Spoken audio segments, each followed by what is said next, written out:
Hey, what's up, everybody? Thank you for tuning in to the No Name RC podcast. Before I get into tonight's episode, I'd like to give a little background on why we created this. Our intention of this podcast is to be talking about races, cars, drivers, and industry news from within the off-road race scene. We're also planning on having special guests from within the industry coming on and giving their take on things going on. We plan to produce a podcast weekly or bi-weekly, depending on what content is available.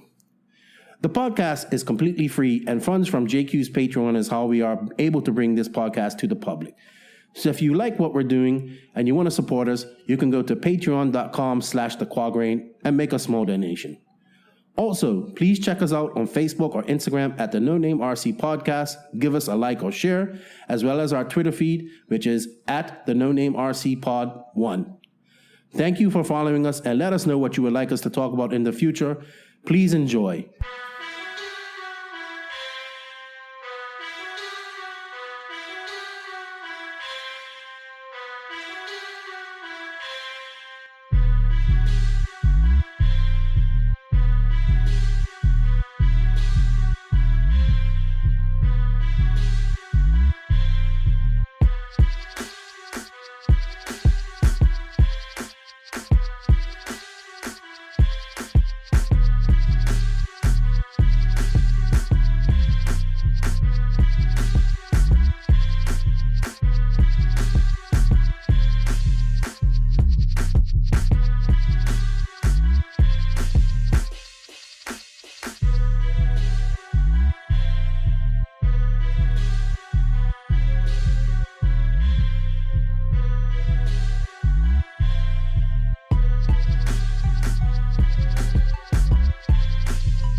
What's up, everybody? Welcome to the No Name RC podcast.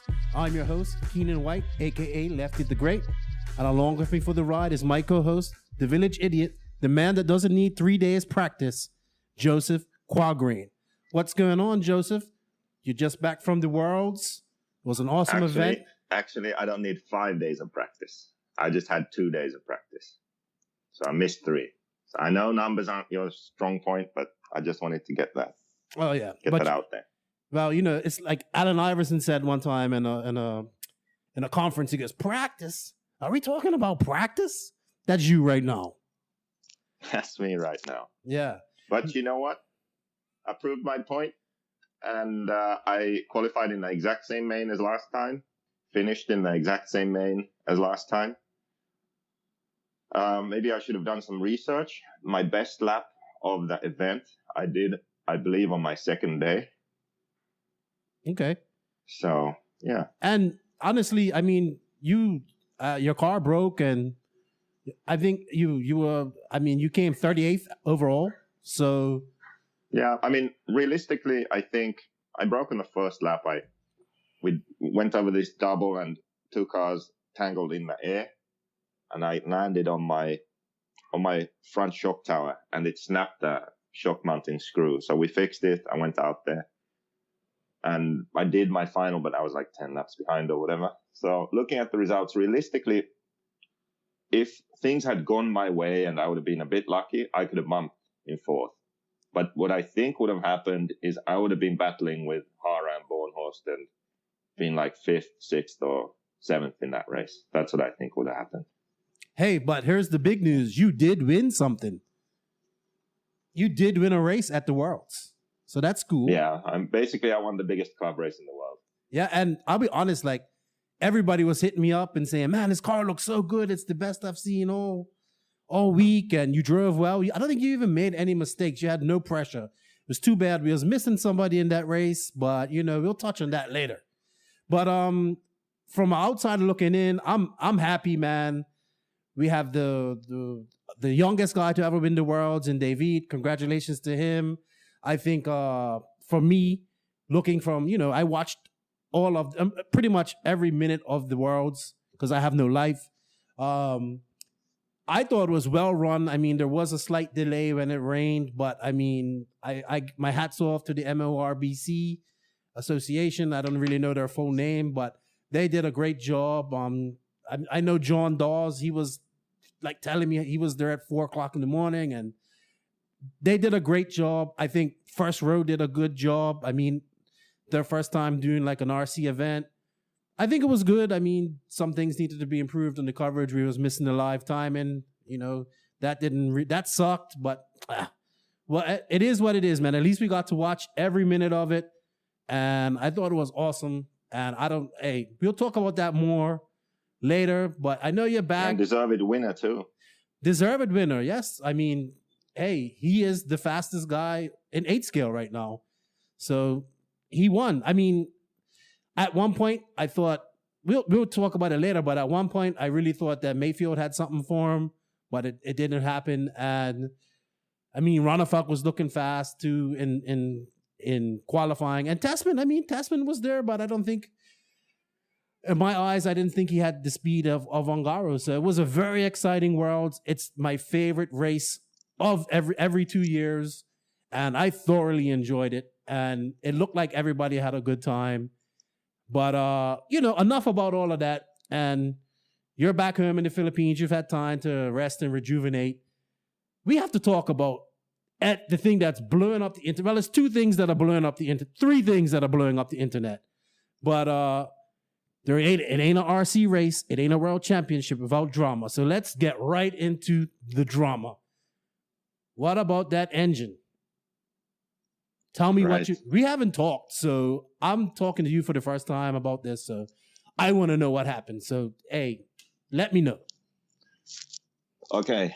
Well, so for those of you who don't know, listening to this, which is probably 0 people, what happened was that Ryan Maifield is sponsored by Reds, but he ended up running an OS in the race. So he was already running an OS at some point in qualifying, and then he ran it obviously in the mains also. And after the main, in technical inspection, someone got some pictures of, I think, Circus RC and Neo Buggy also. They got pictures of the car with the OS engine in his car with the Reds cooling head. So then it was all over social media, all over the internet.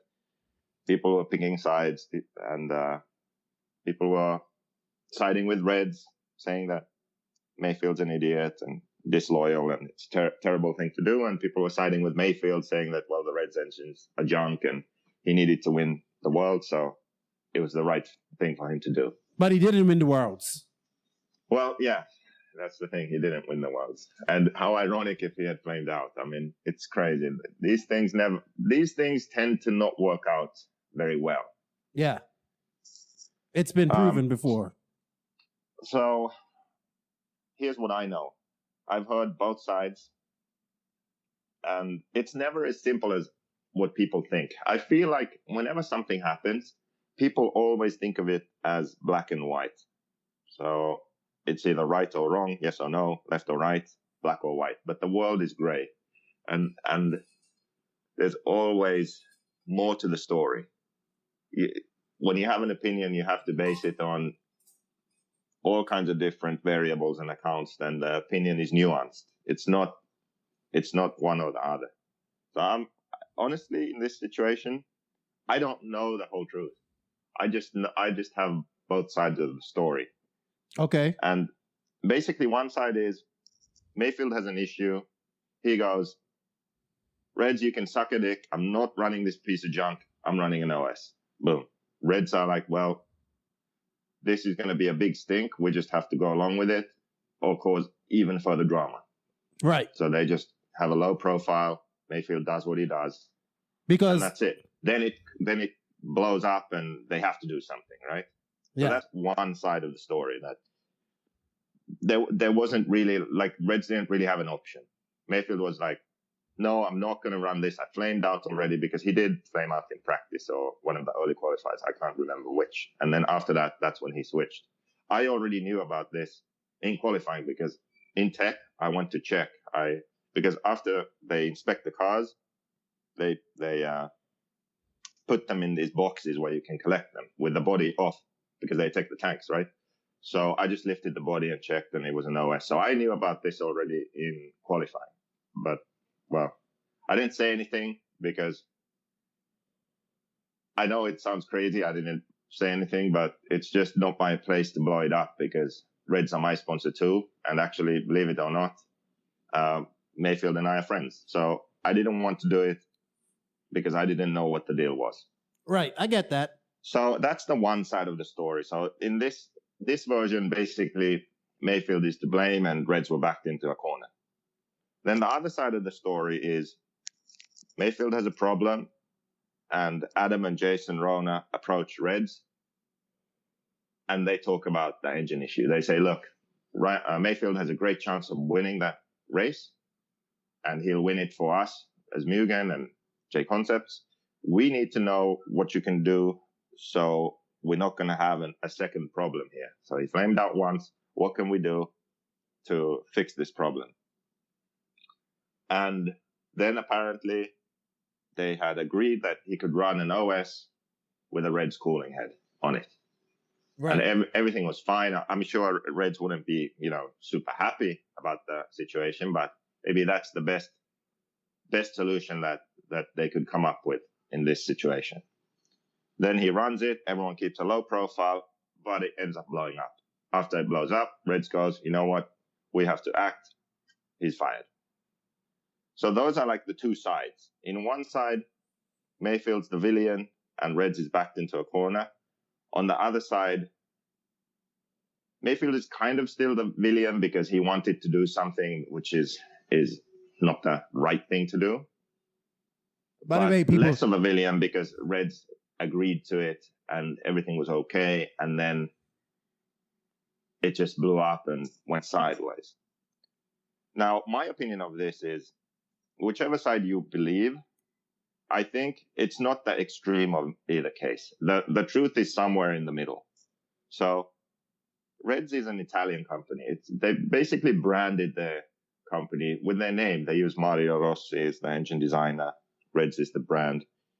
Italians are typically, very family orientated, proud of their culture, proud of what they do, proud of their company and their brand. There is no way in my mind that I can see them just go, yeah, sure, you can run an OS with a Reds cooling head. Like, there had to be some sort of pressure or some sort of circumstance where they feel like they're backed into a corner and they don't have a choice. That's my opinion. So it can't 100% be like, hey, Maifield flame out, can we run an OS? And they go, oh, yeah, sure. Like, there's more to it than that. Okay? Okay. Also, I think it's not just, I just don't see how they would be so stupid to where if Maifield goes up to them and says, I'm not running this piece of junk, it flamed out, you can't guarantee that it's not going to flame out again, I'm going to run an OS. I just feel like in that situation, this whole thing could have been avoided. They could have said, tried to convince him to run the Reds. If it's not possible, just go, okay. So run the OS, the Reds cooling head. We Dremel off the logos. We Sharpie them black. If questions arise, we just say, we're working on a new Reds for 2019 made by OS. Right. No problems, right? So I feel like whatever the truth is, like whoever is more to blame in this situation, this whole thing could have been avoided by just better communication between Maifield, Drake and Jason and the Reds team. So if they had figured this out together, I feel like this whole drama could have been avoided. And unfortunately, that didn't happen. But that being said, the problem arose because Maifield didn't want to run the engine. He wanted to run an OS. And that's like doping. Like, why do athletes dope? Why do they use... To get a better advantage. Yeah, they need to win. So Maifield is passionate about racing, passionate about winning. And when you are that, you go to great lengths to win. And there's And nothing wrong with that. I think That's what. yes, there is. But Yes, that's what there is makes something it. wrong with that. No, I mean the passion to win. Listen, can I finish my point first? I'll think about it. The passion to race and win is fine. That's great. That's awesome. But you can't cross that line of doping Of or ethics. breaching contracts or doing anything you can to win, like cheating or like in this case, breaching a contract and causing problems for another company because you are so hell-bent on winning. Like there is some sort of like ethical or moral line that you aren't supposed to cross, no matter how passionate you are about winning. And I feel like that one thing, Maifield did wrong. Like there's no excusing that fact. But then after that decision to try and run an OS, we don't know the truth. Only the people involved in that situation, they actually know the truth. And at this point, we can just speculate as to who is more to blame. But the reason for the problem is because Maifield was willing to cross that, ethical or moral line. Like, I want to win so bad that I don't give a shit about Reds. That's kind of the point. So in that sense, he's wrong. The rest of it, I don't know the truth. I just gave you all the facts I had and my opinions on it. Yeah, it seems, I mean, I think Mayfield's a great competitor. I mean, he's going to go down as one of the all-time best in RC in all forms that he races. And, I know he wants that eight scale IFMAR World Championship is the hardest race to win. That's why there's only been one person that's won it twice. There's never been a back-to-back winner. And he wants it. I get that. I understand that. But I ask you this. What about the other people that were running Reds? I mean, he was the only one that made the main, but I mean, Cole Ogden was in the semifinals. Boots was in the semifinals and also ran the LCQ. Well, I mean, this isn't really a question of that Reds is so shit it can't win the Worlds. Of course it can. I mean, Boots won 2 Euros. I didn't have any engine problems in the race. I don't think Cole Ogden had any engine trouble. Any engine Adam Drake flamed out, right? But he ran out of gas. Adam Drake flamed out in the quarterfinal. I don't know if he ran out of gas or what. Okay, but so we don't know that. His engine stopped on the track, right? All engines flame out at some point. So it flamed out like once. When Ty ran the J concepts at Neo, right, instead of Proline, right? Well, he didn't win either. It's not a question of that. It's a different situation. It's like it's ethics. I get it. You can never have the best of all worlds. You can only have the best of what you have, right? So in any given situation, maybe there's something else that's slightly better in some way. Like let's say, for example, the OS had more power, but the Reds had more runtime, and he wanted power in this situation, or vice versa, like whatever. Or let's say that he just felt more confident running the other one because he had the one flame out in practice. But let's say he was running the TC5 plug, which I know causes the engine to flame out randomly for no reason. That's what Tanadeni was running, and that's why I think he flamed out. Maybe he just put the TS3 plug in and didn't have any problems anymore. But instead of doing that, he went, okay, I'm just going to put the OS in.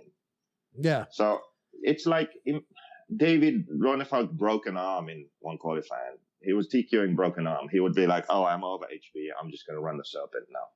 Like, that's the thinking, in my opinion. You can always find something that you can justify for yourself is better. And now, if he was running a real, truly bad engine that truly had issues, I would understand. But Reds isn't an engine like that. Back in the day, I was running Novorossi, and they actually really did have an issue. Like it's not just me, like everyone running Novorossi would have this issue at some point. Just ghost flame up, 20 minutes, boom, done. It happened so many times that I was just tired, and then I switched. But with Reds, I run Reds, and I know that it can flame out if you don't do the right things. If you do the right things, then it won't flame out. And for me, what the right things are is you run the TS3 plug, which is the same as OSP3. It's a hot plug. So it has a much lower tendency of flaming out the engine due to a dropped idle, for example, as it gets hot. Idle is the other thing. You tune the idle a bit higher than what you would on an OS, for example. I mean, if Adam was tuning the engine, maybe he tuned the idle like he would on an OS. Well, that will make a red flame out. You have to tune the idle a bit higher. So what I do is I run the P3, I tune the idle so it's a bit high. I start the race with a slightly rich top end setting. Everything warms up, it leans out a bit. It's just right. The idle is a bit high. It runs. So my point is kind of the Red is a good engine and it works if you do take the right steps to make it work. If you're not willing to do that, then you can have issues. And you have a choice. Either you learn the engine and make it run right, or you switch to something else. Yeah. It's the same thing with tires, same thing with the car. That's just how it is. Well, I wasn't there, and I don't, like you, I don't know all the detail. I know more now, and I don't know what to say. But I think it comes down to this, and this is just something that's in the industry, period, is that it's a matter of integrity and ethics and morals. And yes, I feel that people would say, oh, we used to do this back in the day and and stuff like that. And I get that. And I understand that. But back in the day, it took you 3 months to learn about a race through a magazine. Now, everywhere you look, there's a camera. Everybody's snapping pictures. You're at the biggest race, the biggest and most prestigious race every 2 years. Do you not think somebody is going to get a picture of this? Come on. It's so stupid. I mean, I can't believe it even happened. So here we get caught. What do you do? But yeah, man. And you know what else I don't like? There's no accountability for stuff like this. What's going to happen? Maifield got fired or released. By Friday, everybody's going to forget about this because nothing's going to happen. And this is what has to happen. This is what has to change in this hobby. People would say, well, he has to, he has to do this and he has to do that and he's going to run a better engine. And probably if that, Maifield's going to win no matter what, right? But it doesn't matter if it's Maifield. It doesn't matter if it's you. It doesn't matter if it's any pro. When you're getting paid to represent a company and people believe in you and people believe in that product, and then you do something like this that breaches a contract, repercussions must be handed out. I don't know what the contracts are. I don't know if you can sue these people. I don't know if you can make them pay back the money that they have paid you. But I'm sorry. Until things like this get changed in RC, nothing's going to change. It has to start at the top. If you're doing wrong things at the top, if you're not honoring your contract, or you're doing things that question ethics and this, it's business. It's not even about business. It's black and white.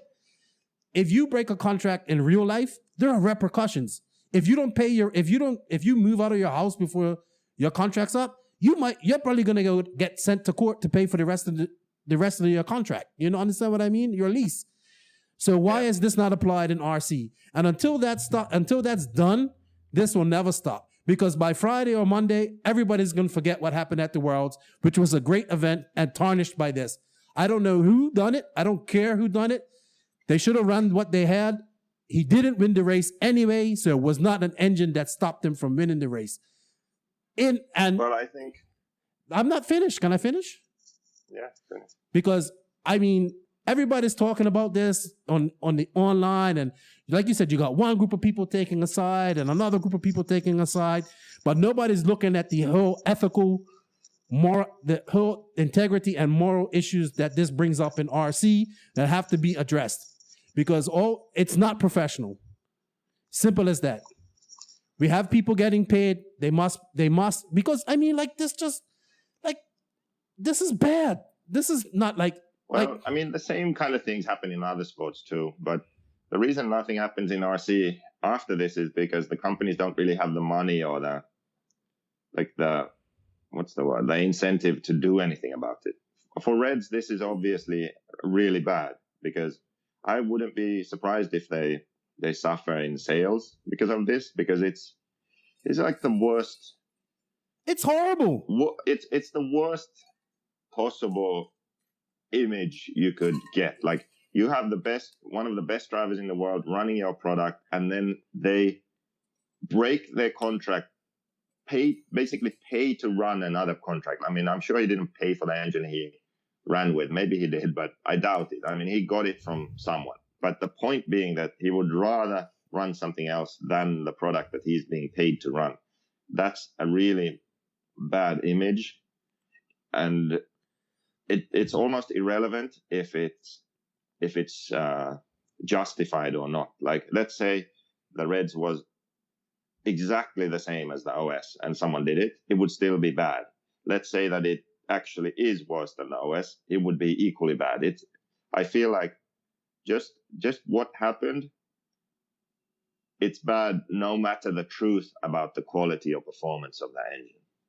So for Reds, I think it's a really bad situation, and they just need it to blow over quickly, and they keep on going. And for Maifield, nothing happens. I don't think he will really suffer in any way. He'll get a new sponsor. The only thing he loses is like a world's bonus and maybe a December paycheck. So a few $1,000s maybe, but I think he took that into account when he decided to run the OS.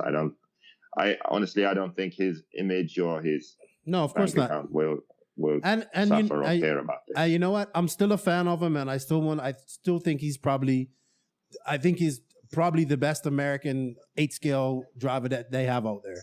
And you know what? I still want to see him win, and I still want to see that. But at the end of the day, I just think it was wrong. And until things like this are addressed, it's just going to continue. And people that are sponsored by other companies, they're going to say, "Well, shit, fucking Maifield done it. I could do it too." You know. Yeah. So I agree that at the core issue, I think Maifield is completely wrong. Like Adam Drake, Jason, whoever was behind him, pushing him to possibly run something else, or if he was the first to say, like, I don't want to do this. I don't know the truth. I think that whole situation was wrong, that they were even considering running another product. But then what happened after that, like I said, it's great. We have two different stories. The truth is somewhere in the middle, and the people involved are the only people who actually know what was said. But Joseph, even if he would have won, do you think they could have hidden the car and the engine from cameras? And that's what it's so stupid, right, silly. Because, I mean, regardless of, I'm sure we'll touch on the banquet at some point, but regardless of that, like, I would consider like me and Maifield to be friends, and also me and the Reds crew to be friends, because I've run Reds for a long time. I mean, it's just so ridiculous. Well, they could have avoided. I think it's just bad on both sides, and yeah. And at the end of the day, I think Reds is going to come out as the loser. I mean, we'll still support them, and I think they're a great company, even though I haven't met them. And I hope, and I know they'll bounce back from this. And as for Maifield, congratulations on your third, bud. And good luck in your future races.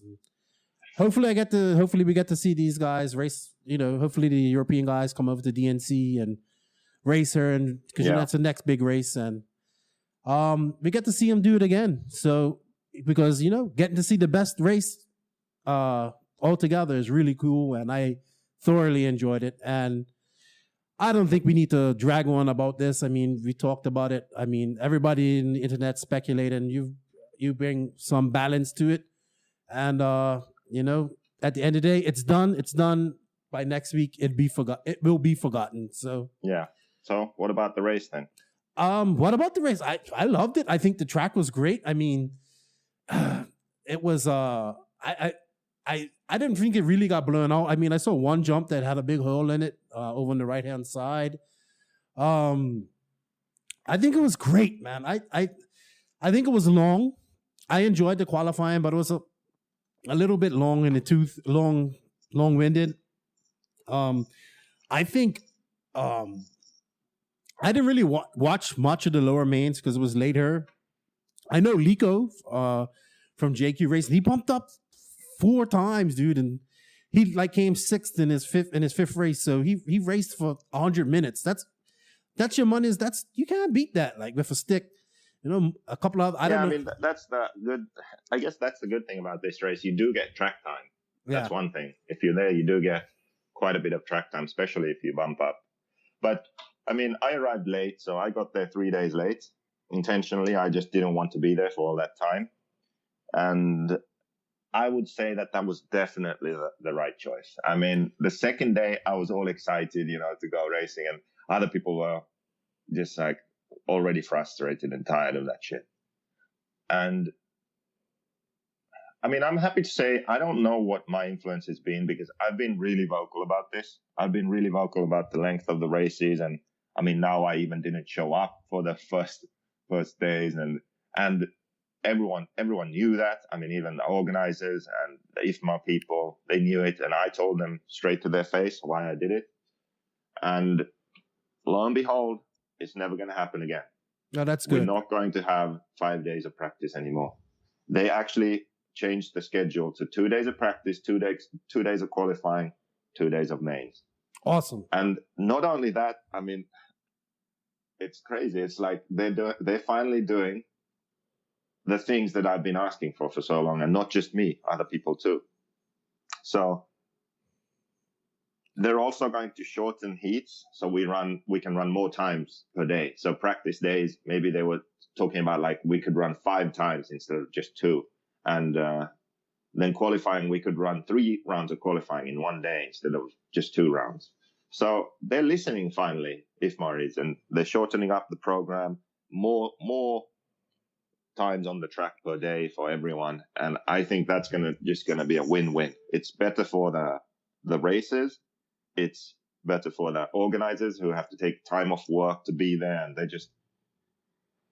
they are just as tired as I was, you know, or more actually, because they're working the whole day at the whole situation where you have to be there for 10 days. Like, it's too much. It's too much for everyone. So except for the men who are on the retreat, for them it's fine. But for the racers and the organizers, the event is too long, and the fact that they're shortening it now is a win-win in my opinion. Well, I guess so that's a good thing. I guess all that noise and all that that you kept talking about, it actually worked. And also, I want to give them. I would like to think so. Like, I would really like to take credit for this. Well, don't, because I'm sure somebody else mentioned take credit for this. No, because listen, we're not tooting your. How long have we been doing this? How long has IFMAR been racing? They haven't. People have said this in the past. Nothing changed, and now suddenly they're listening. So I don't know if it's the RCGP thing is scaring them or what, but they are actually listening to what people want now, and that's a good thing for the hobby. Yeah, I agree. And also, I like to say, I heard you was pretty influential in getting them to actually race a junior race and not just give them like trophies from their qualifying, which I think is great. that was a good thing to actually. We have to give credit to Gord Testman for that, because in the meeting, in the team manager meeting, when they were talking about the schedule and the old man race, he is actually the guy that brought it up. Well done, Gord. But I had spoken with Carlos Gomez about it already in the pits before the meeting. Okay. And Carlos was saying that there would be a junior race. That's awesome, man. Or something like that. And actually, the reason Carlos was on the junior race bandwagon was because it was added at the Euros. Because a few years ago, I was complaining about the fact, partially because of Max, that there was an old man race but no junior race. And I was just thinking, like, this is ridiculous. Who is the future of the hobby? It's the young kids. They are the ones who should be racing. So I brought it up, and we made the rule proposal to change that. And then we brought it into the Euros. So then that's why the Euros started doing the junior race, which Max actually then won. So it was like a perfect scenario. We got them to do the race, and then Max won it. So yeah, I think perfect marketing. But that's why he then realized, well, IFMAR should do the same thing. Well, I think they did it at the Nationals too. I don't know. It's just funny to now watch the IFMAR and EFRA finally begin to change and do things which are good for the sport. Yeah, that's great. I think next they should they should allow TQ to go straight through to the final like they do at the Nationals, because I think that's a great idea. Let's not get carried away now, shall we? Yeah. All right. So moving on, we both agreed that it was a great event. I mean, how was the talk? Were people happy? Yeah, actually, I mean, I've been to all the world since 2014 in Sweden, and I would say that as for the track, this was, in my opinion, the best track we've been to since the 2008 Charlotte Worlds track. Mm-hmm. Like this was a real off-road track. Okay. I feel it had some even good with the jumps. watering. It was the kind of track where everyone can drive around the track without crashing. Everyone was able to do that. There were no like really difficult obstacles that you just couldn't do. But the great drivers were able to go fast. To go faster. And even better than that, like the thing that really sealed the deal, even the great drivers could drive around the track fast, and then if they needed to, they could still push like 10% more and still go faster. Like in a qualifier where Ty was a bit behind and he had to get that extra speed, like he was doing, like, I don't know, like, let's say low 33s or 33.3, 33.5, 33.2, like those were his lap times. Then he knew he had to push it in the end to get the TQ. He did a 32.8. Wow. Or something like that. So the point being that even the best drivers in the world, they had their fast speed that they could do. And then when required, they could still drop that like half a second more to really push and catch someone. And the way to do that on the track was just take more risks on the jumps, to land it more perfectly and keep the power down. And that's the kind of thing that I really enjoy on a track like this, where let's say the back section, you go into the back section, you do the corner, you do the step downs, and then there was that single into a corner. Well, there to be safe, you still do it fast, but you kind of played a bit safe. Well, then when you're pushing it, you just risk it. You whip the car sideways and launch it into the next corner. You hope it lands and sticks and continue. Well, if you do it successfully, you'll get a faster lap time, but you can't do that all the time. I mean, it's too difficult, too risky.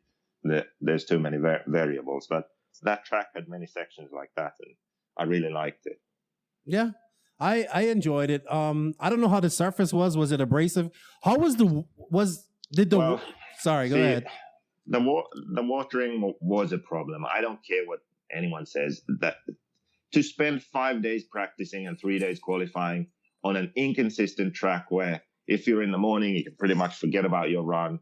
Then in the daytime when they water, that was kind of more split. Like some drivers were faster and preferred it wet. Some drivers were faster and preferred it when dry. So daytime, it was more of a preference thing. You were able to go fast at any time. And then again at night, it got slower when it got damp, and especially if it was watered. So how the track was, because of the watering, because it was damp in the morning and dried in the day, and there was no groove on it when it was wet, it made for a very inconsistent track. And it also made for some drivers being unlucky where they didn't get around, where they had a fast track and the sort of equal drivers to them and faster had a slow track.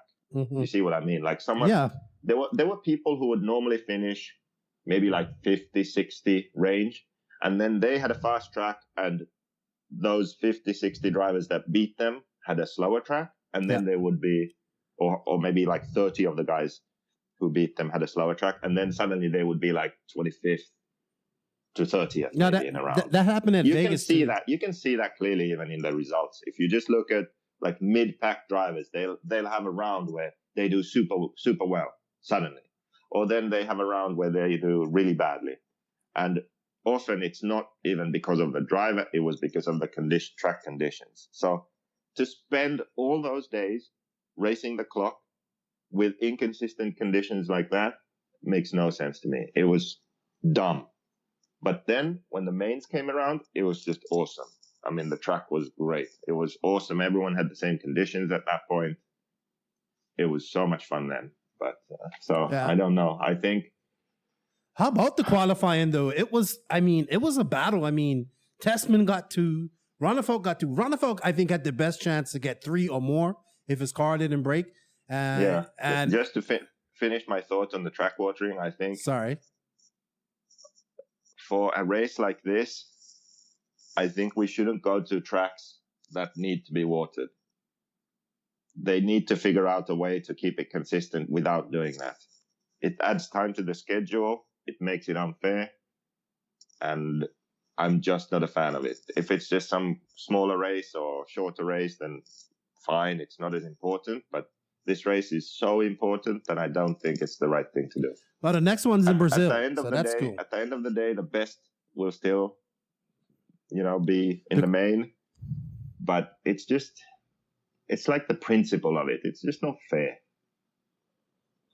Well, the cream rises to the crop, and it did again this time around. So, like you said, the fast guys will always be fast.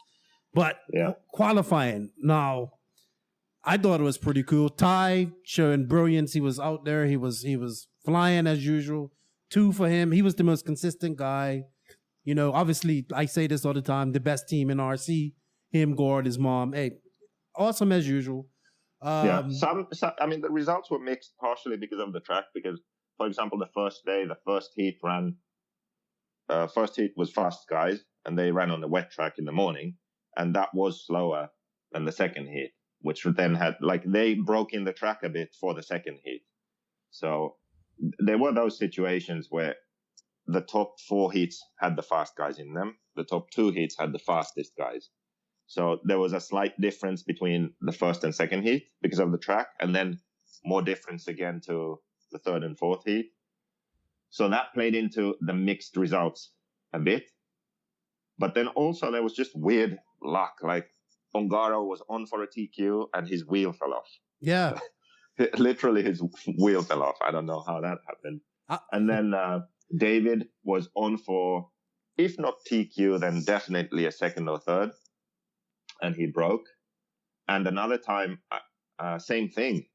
And his glow plug broke. So he had 2 DNFs, which could have been TQs or top 3s at least. So it really was a kind of mixed bag. And for me, if I just applied the eye test instead of looking at the results, to me, it looked like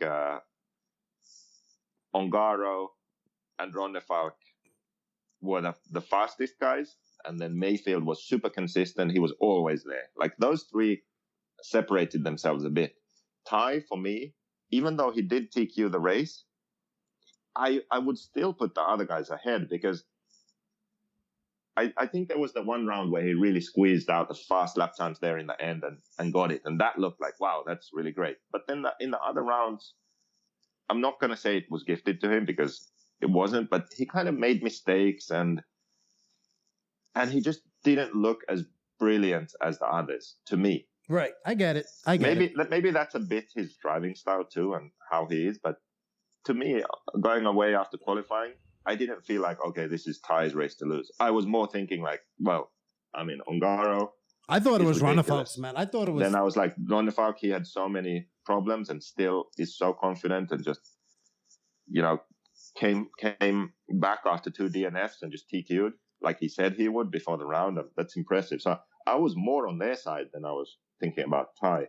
Yeah, and then looking how consistent and good Maifield was, I would have even put him before Ty. So I just felt like qualifying was a bit of a mixed bag, and it didn't really hold as much weight for the finals as you might think. And to add to that also because I knew that the track would be a bit different too. Right. And that's why it was more impressive to me that David was always fast, regardless if he had the dry or wet track or which tire he chose. He was always going for the TQ, and Mayfield kind of same thing. He was always there. So that to me was more promising for the mains. where even in seeding practice, like 1 round tie was 42nd or something. You know, and me and him had that same, I know because we had the same lap time, like 34 flat. Right. You know? So, So it was just a funny moment. well, Because he had a slow track and I had a fast track. I think that was the case. But just, I didn't see that really happening to David and Maifield. Like, I felt like they were always there. They were always fast. Ty may have TQ'd qualifying, but the Euros won it overall. Sorry.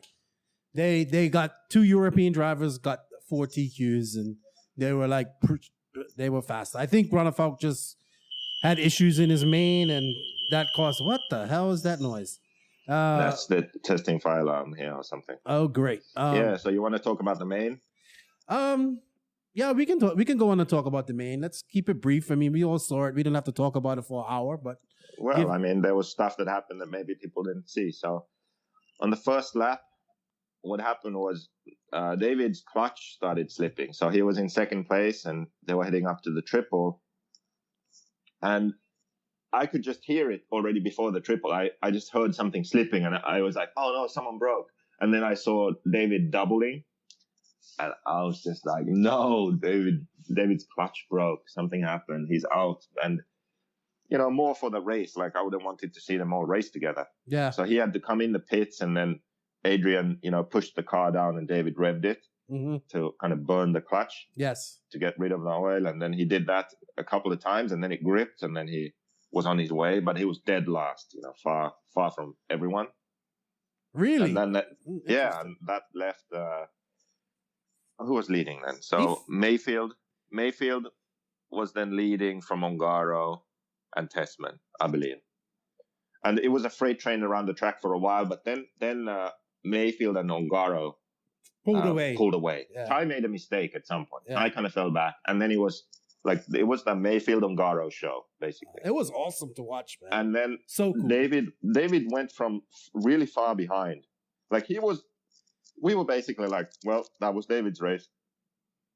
And then at some point, I don't remember what minute, we were like, wait, Ongaro and Maifield are there, and David is there in like 5th place or something. Like, he had an amazing first 15 minutes of the race, where he just caught the pack, first of all, then got through more than half the pack, and it was battling like with Tessman and Cavalieri and these guys, suddenly, out of nowhere. So that was really impressive that he got so far off. Yeah. And then, actually, he got to a point where he was running in I think 3rd place, and I think occasionally even in 2nd. So he was already kind of battling with Maifield and Tessman and those guys for podium positions. But then he made a couple of mistakes, and he dropped back. But it was an impressive run from him. Yeah. But then at the front, I don't know for a fact, but this is my opinion, just watching. So Maifield had the lead. And I think as a driver, it's easier to lead a race when there's someone behind you. I know maybe that sounds crazy, but at least for me, it's kind of easier if and somebody to push you. Driving around the track and there's someone behind you pushing you, but you don't feel like they're faster than you. You're just kind of going around the same speed. And that's how it kind of was, except that what would happen was Ongaro would make a slight mistake and fall back. And you would think like, okay, Mayfield's pulling away. But then Ongaro would just suddenly like turn up the booster and catch up. And then he would just sit there again. And then at one point, what happened was Ongaro made a mistake. Maifield got a lead. And then he kind of stretched it out to a bit of a bigger lead. And then I actually said to Liko, who was next to me, I said, this is actually a harder way to race, because now it's like Mayfield's race to lose, because now he has a good lead. So now I think it's harder to not make a mistake. And like, I literally just said that, and then he crashed. And then Ongaro was right there again. And then they started just going around the track behind it, like one in front of each other again. And then at that point, I started feeling like if something's going to happen, then if Maifield just makes one mistake I think Ongaro can pull away because he's shown that he has the speed to catch up, and he's so young and dumb in a way. I don't think he will get nervous if he gets in the lead. He's got balls of steel, push dude. and just He doesn't stop. go. He doesn't stop. And that's kind of what happened. At some point, I can't remember now how exactly. Ongaro got by Maifield, and Maifield made a mistake somewhere where a gap was created. Mm-hmm. And then once there was that gap, what kept happening was Ongaro just put solid laps in, and Maifield would make a small bubble here, small bubble there. Ty would catch him. He would battle with Ty. Ty would get into second. All this while they were kind of racing each other, and Ongaro was just putting laps in, pulled away enough to where he had a safe lead, and that was that. So the beginning of the final was fun to watch, but then kind of the second half was a bit boring. Everyone had a fairly big gap, and there wasn't too much drama going on. Yeah, and then it was just like the writing was on the wall, and then it was like, man, Ongaro was just gonna. I was hoping like that Battier will pull off one of those famous come from behind. I was waiting for his charge to happen, but it never did. And that was my prediction before the race, just because I wanted to say something that most people wouldn't say, and then if it actually happened, I'd look like a genius. So I said the first half of the race, Robert's going to be somewhere, in the top 5 kind of, and then the second half he'll just blow by everyone. But it didn't happen. I don't know why. Car, tires, something. I mean, he did well, but it wasn't like the best Robert we could have seen. I've seen him come and battling against Ronnefalk and Ongaro and Boots. I don't want to throw blame anywhere, but I think what they are working on mostly is tires now, because he's running hot race tires. Uh-huh. And I think they have put a lot of work into getting the compounds right for the tires. Okay. So just to have the balance of grip, like not have too much grip where you're flipping over, and then having the tires last. So I think they still have work to do there, because I feel like we've seen Robert do better with the Mugen than what he did now. Yes. Like he wasn't exactly at his peak, I would say. Yeah, I just think, man, and we'll touch on this later, but Ongaro's young. He's got balls of steel. He probably burns a gallon of fuel every time he goes to his track. And he's just fast. And he's been fast. He's been getting faster since the Worlds. I mean, we know this, right? But now everyone knows it. Yeah. I feel like Europeans have known what Ongaro is capable of. But Americans haven't really seen it yet. Yes. I think they felt like, well, we've got Maifield, we've got Ty, and the Europeans are fast, but you know who gives me hope for America? CJ Jellin. Dude, that kid is 14 years old, bumped out of the LCQ, and man, I was like, if this kid makes the podium at this race, I'm gonna he has we talk about this, who do we think is fast in America, like Ongaro. Well, this kid is the Ongaro. Yeah, he's like that. Definitely the brightest hope for the future. Yeah, the next generation. He's awesome. I mean, he's coming. Hey, he's a gem, dude, and hopefully he gets to more races, man. Because that kid is 14 years old, man. Can you imagine? You know who was also low key fast? Cole Tollard. Yes, he was how too. How old is that guy? I have no idea. I don't know, but he's been fast all year, man. He's been winning races locally, and he's been going to some of these bigger races. And he wasn't flashy in any way. He was just super consistent and just did enough to, Yeah, I have hope again, man. Hey, come on, America. Hey, I want to see the European and America battle go on and on and on, man. I love it. And even I don't know how to say his name. The onward driver. I don't know how to say his name. The guy from Japan. He shocked me. Naoto. Yeah, that's Max's favorite driver. So he was in qualifying he didn't stop for fuel, so that helped him qualify higher than his speed was. But he made the main, solidly made the main, and I was a bit disappointed in the main. I don't know what happened, but he was just crashing a lot and not really driving Yeah. Not really driving to his best ability, I feel. Like anytime there was a car that crashed on the track, I looked over and it was him. So I don't know what happened there for the main.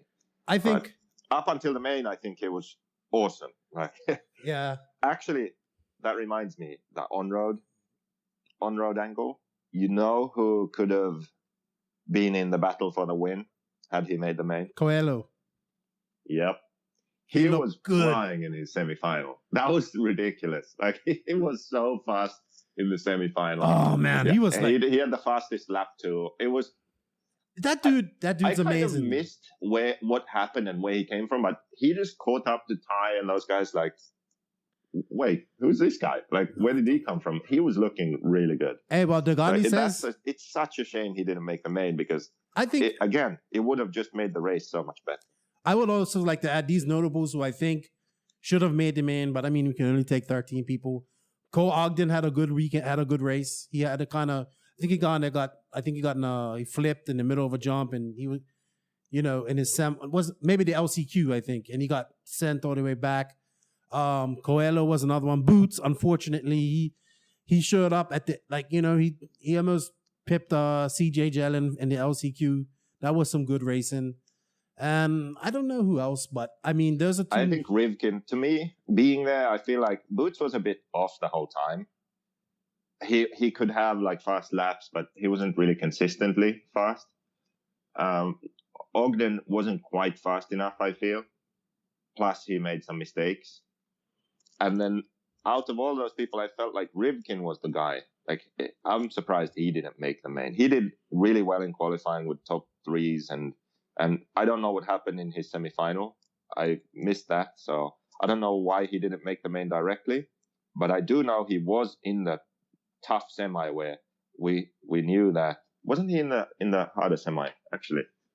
I can't remember. Let's check that. Let's check that right now. But I feel like he was in the semi where we knew that a fast guy wasn't going to make it. But then what happened was he was actually leading the last chance, and Boots took him out. I mean, not intentionally. They did the double before the triple, and then they tangled, and they both missed the triple, and they fell far back, and then they almost recovered. So CJ Jellin at that point just got the lead and was driving alone, and then everyone was trying to catch him. And Rivkin and Boots just clawed their way back towards the top. And then Rivkin, I think if I remember correctly, he was still ahead of Boots. Like he looked like he had the better chance, but he crashed on his own and it was done. Then he was out. And then Boots was the last chance to catch Jellin, and he did. But then he just blew out on the last lap or next to last lap. Like, I think it was the last lap when he was finally there on the bumper, and he just pushed a bit too much and crashed. So, well, it was exciting nonetheless. And hey, I'm just gonna give mad props again to CJ because I have heard so much about him. I've never really seen him race, and man, that kid is definitely the future, man. And Cole Toller did well, and man, yeah, I think this was actually, like, let's say that CJ has arrived now. Mm-hmm. He's done well at some other races, but now he's officially like like Ongaro did at Neo. Yeah. Now he didn't win, but he made the main at the Worlds. Like, people need to kind of sit up and take notice. Yeah, man, 14 years old, and he's super talented, dude. Super talented. A Worlds final at 14 years old. That's amazing. All right, well, let's move on. We're going to wind on her a little bit. We got a few more things to touch on. Any sweet gossip? I know like the TLR car was too long. Anything else you noticed in the pits? Anything you heard, that you can talk about, that piqued your interest? Well, yeah, the car was too long. I think it was kind of like my car, actually, the JQ car. So if you run minimum towing, it lengthens the wheelbase. And then if you also run the hub back, when you do that on the JQ car, that it's too long. So some TLR cars were too long and some were okay. I think it depended on the tow-in they ran and where they put their hub. Mm-hmm. So that was the issue there. But they just had to then adjust their setup and it was okay. Okay.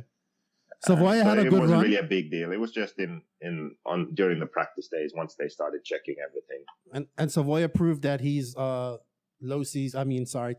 number 1 8-scale driver Yeah. once again. Like always, Savoia, makes the main. Yeah. Yeah, and definitely. I mean, proves Fenn had that he's the best driver they have. Fenn had some good.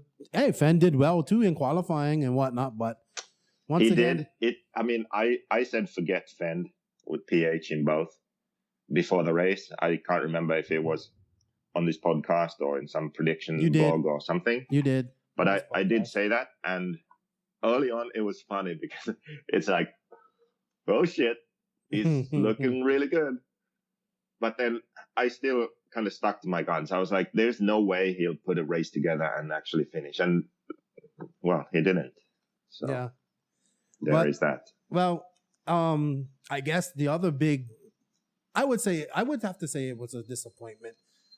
No Technos in the semis. No Technos in the finals. Oh, yeah. Yeah. I mean, that was shocking. Yeah. Okay. I'm going to say something personal here. So, Techno, they really don't like me. No, I don't blame them. Daniel Lewis, he hates me, I guess, at this point. Now, partly that's because Ilias used to work for me and he went there and he probably talks mad shit about me and gets everyone to hate me. That's fine. It has nothing to do with stealing their hashtag and all that type of stuff. No, well, that's later. That's okay. because of their clear feelings toward me, I reacted. So that's the way I see it. So anyway, what happened was me and him would actually talk on Facebook. Like we would talk to each other. I went back to check this because of things that happened at the Worlds with, well, let's not get into that yet. But I went back to check where it went wrong. Because we used to talk, we used to message on Facebook and even talk like private messages about politics and about cars and all that stuff. So it was okay. Like, I wouldn't say we were friends, but we were in the same industry and we were doing the same things and we were on speaking terms. Then I released the blog about brands. You remember the one where I listed every single RC brand that made an 8-scale buggy? And I said if they were good or bad for the industry and explained why. And in that blog, I actually wrote that Techno was good for the industry because it's similar to what I'm doing, like a passion project, and grassroots support and all that stuff. So I said it was good for the industry, but I did say that the truggy was good, but the buggy wasn't that good. Okay, so that's what started it. Then in other blogs, I've also commented on the fact that the buggy hasn't been that good and they're working on improving it, but it's not performing, as well as it should. So that's really where that issue has come up. Well, yeah, so you would feel the same as someone said about your car. So yeah, you can get mad about stuff like that. You can take it personally, but even in this situation, let's look at the facts. Ryan Lutz is a great driver. Alexander Ketin is a world's A-main finalist. Euro's A-main finalist, great driver. Neither of them made the semifinals. They were in the quarterfinals, just like me. Yeah. Now, if I didn't break, there is a chance I would have beat all the Techno drivers. Now I broke, so I didn't do that. But the point is, we were all in the quarterfinals, and none of us had the chance to bump. So you're gonna have to give me one of these two things. Okay? Okay. Either I am a better driver than they are, driving a shit car, or my car is better than theirs at this moment, and I'm not a good driver. Do you see what I mean? We can't get equal results if I'm a shit driver and my car is shit, and if they have great drivers and their car is great. It doesn't work that way. All of their drivers can't have a bad week. Lutz was off, dude. Joe was the fastest of them all, and Lutz just wasn't there. And I was, I picked Lutz to be in the main. It was amazing. Did they show up with a new car? That's what everybody's saying. Yeah. So this is the whole problem. They had a new car. They didn't have enough information to get it to run right, to be comfortable with it. So they have new geometry on their car, and it just it didn't work out for them. I don't know why they would do that. Maybe if they ran their old car, they would have had a more successful race. I don't know. But I want people to understand that regardless of personal feelings or beef or whatever, when I give my opinions, they are my true opinions, not based on if I like someone or I don't like someone. I can understand Do that. you see what I mean? Like some people Yeah. are very emotional to where like, oh, fuck JQ, his car sucks. Well, I say that No, well, to you that's a a lot. stupid Well, not thing about to your say. car, but- Like if you don't like JQ as a brand or me as a person, then you should still be able to look at the thing like, okay, fuck JQ, but his car is good, for example. Or you should be like, oh, I really like this guy, but I really like JQ, but I think this is a bad thing about him, or this is a bad thing about the car, or like JQ is a great guy, but his shock shafts suck. They bend too easily. Yeah. Like people should be able to be more objective with their opinions. I get So that. I wanted to explain a bit more and not just say like, yeah, the Technos sucked. They were all in the quarterfinal. Well, So yeah, I wanted think, to get that off my chest. yeah, I understand that, and I think it was a disappointment that they didn't even make the semis, and all three of those drivers are capable of doing that. So, it was not a good weekend, not a good Worlds for them. Why would you show up to a race with a brand new car? I don't know. I think it's silly, but I guess they felt that's what they had to do, and I'm sure they're gonna go back to the drawing board. Like the new TLR when that was released. Yeah, at the Nationals. I mean, at first the car didn't look that great. Fenn didn't even make the main at the Nationals, and now they figured it out. Like Fenn was fast. He had some issue in the semifinal, I believe, but Savoia made the main. He didn't even make the main at the Euros, but they figured out the car over the last few months, and they were competitive at the Worlds. Yeah. So they should be, I guess, and they had a pretty big team. It was a bunch of Australians running the car there as well. So. Yeah. Oh, and I was checking the results here. I said that I thought Rivkin was in the fast semi, right, where we knew that someone fast was going to miss the main, and he was actually. That semi was Tessman, Ongaro, Robert, Cavalieri, Tebow. Those are the five that transferred with a guaranteed spot. And then 6th and 7th, Savoia and Stringer. Stringer, dude, that's another one that shocked me. They made it in on time. Yeah. And then Rivkin was 8th. But that semi also had Boots and Bruno in it, who, we all feel like deserved to be in the main. So if Bruno had finished, then Stringer would have missed out.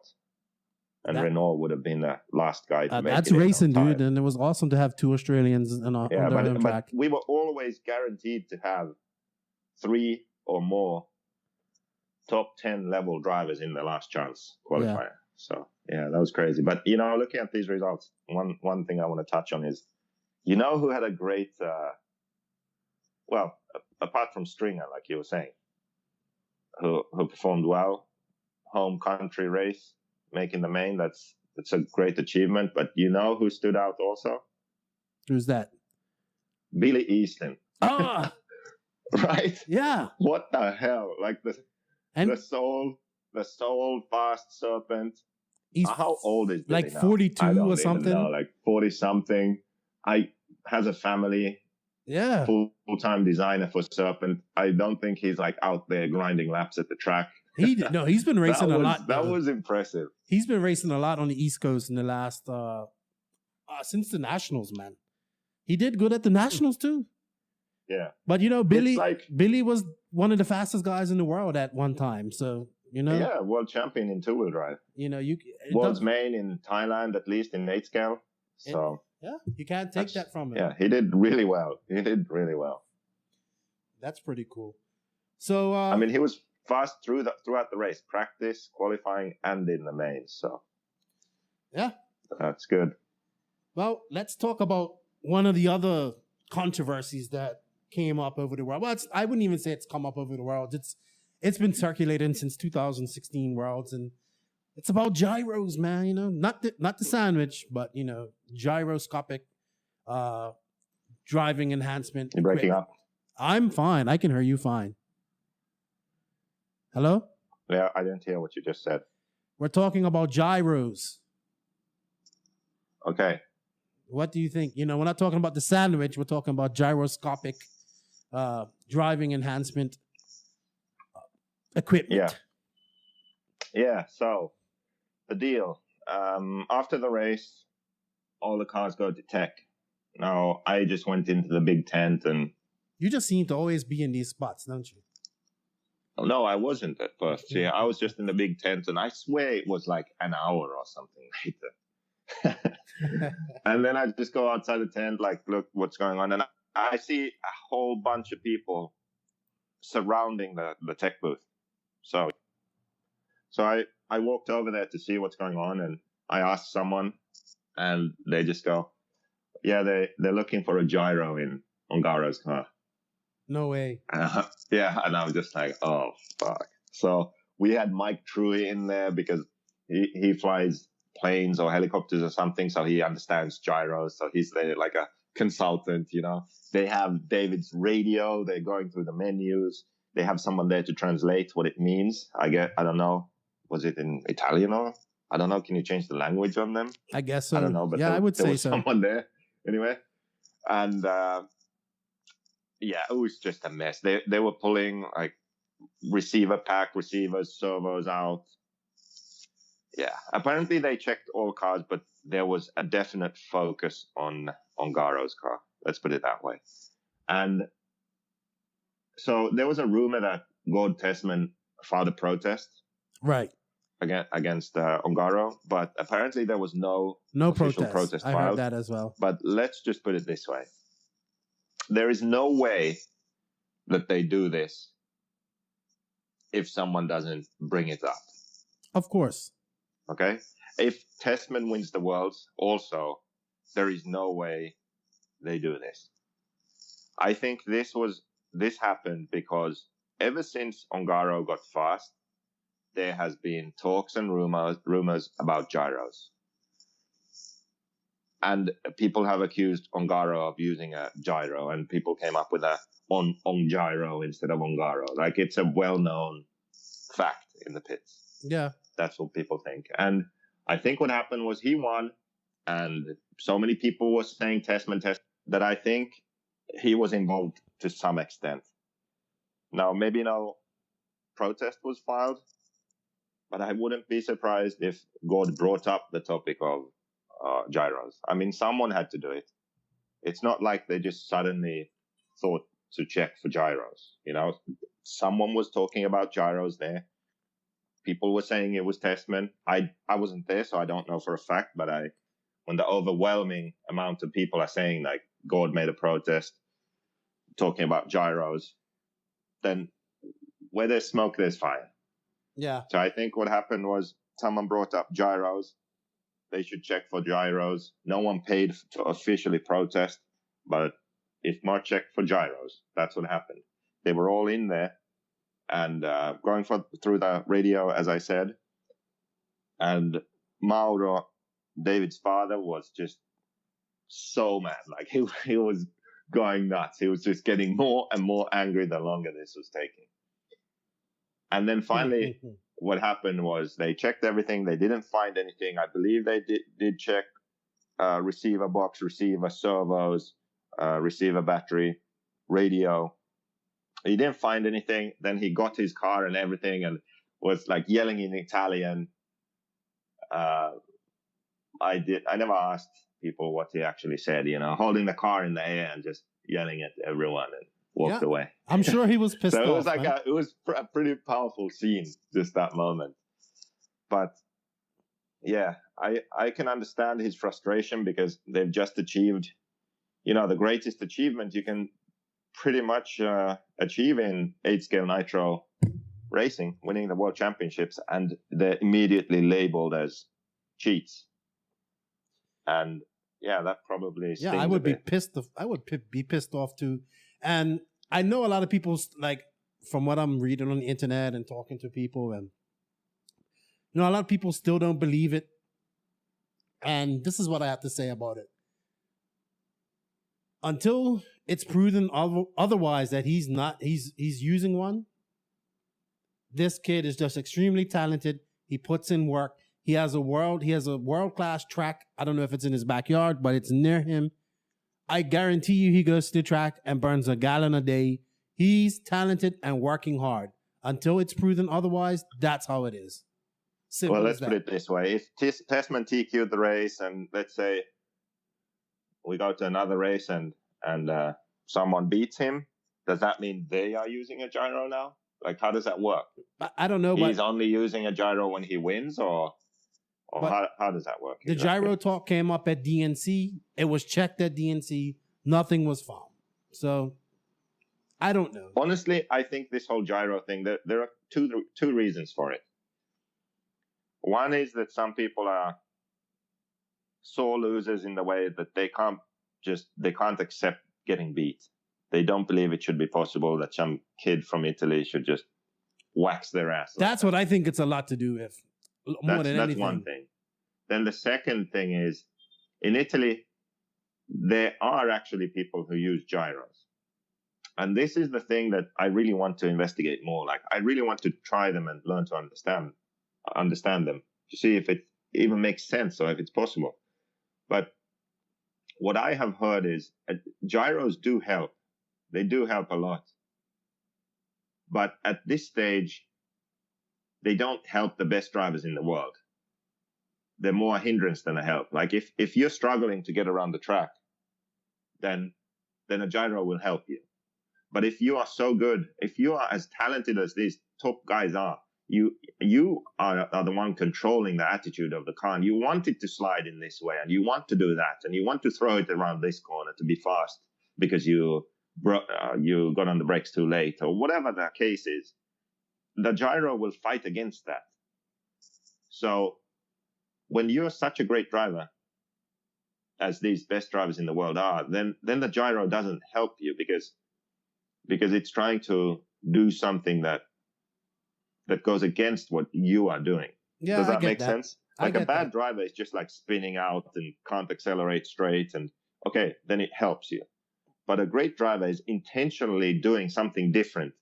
Exactly. In different situations. Exactly. To place the car differently. And that's not something a gyro can do. It would counteract that. But then somebody told me that as long as you are inputting, I don't know how much sense this makes. He said, as long as I'm probably wrong, I'm probably getting it wrong, but as long as you're inputting something, it overrides your inputs. It doesn't. He says it doesn't. I don't get it. Yes, it does. How else would a gyro work? It has to do with if a bad driver just punches the throttle too much, right? Mm-hmm.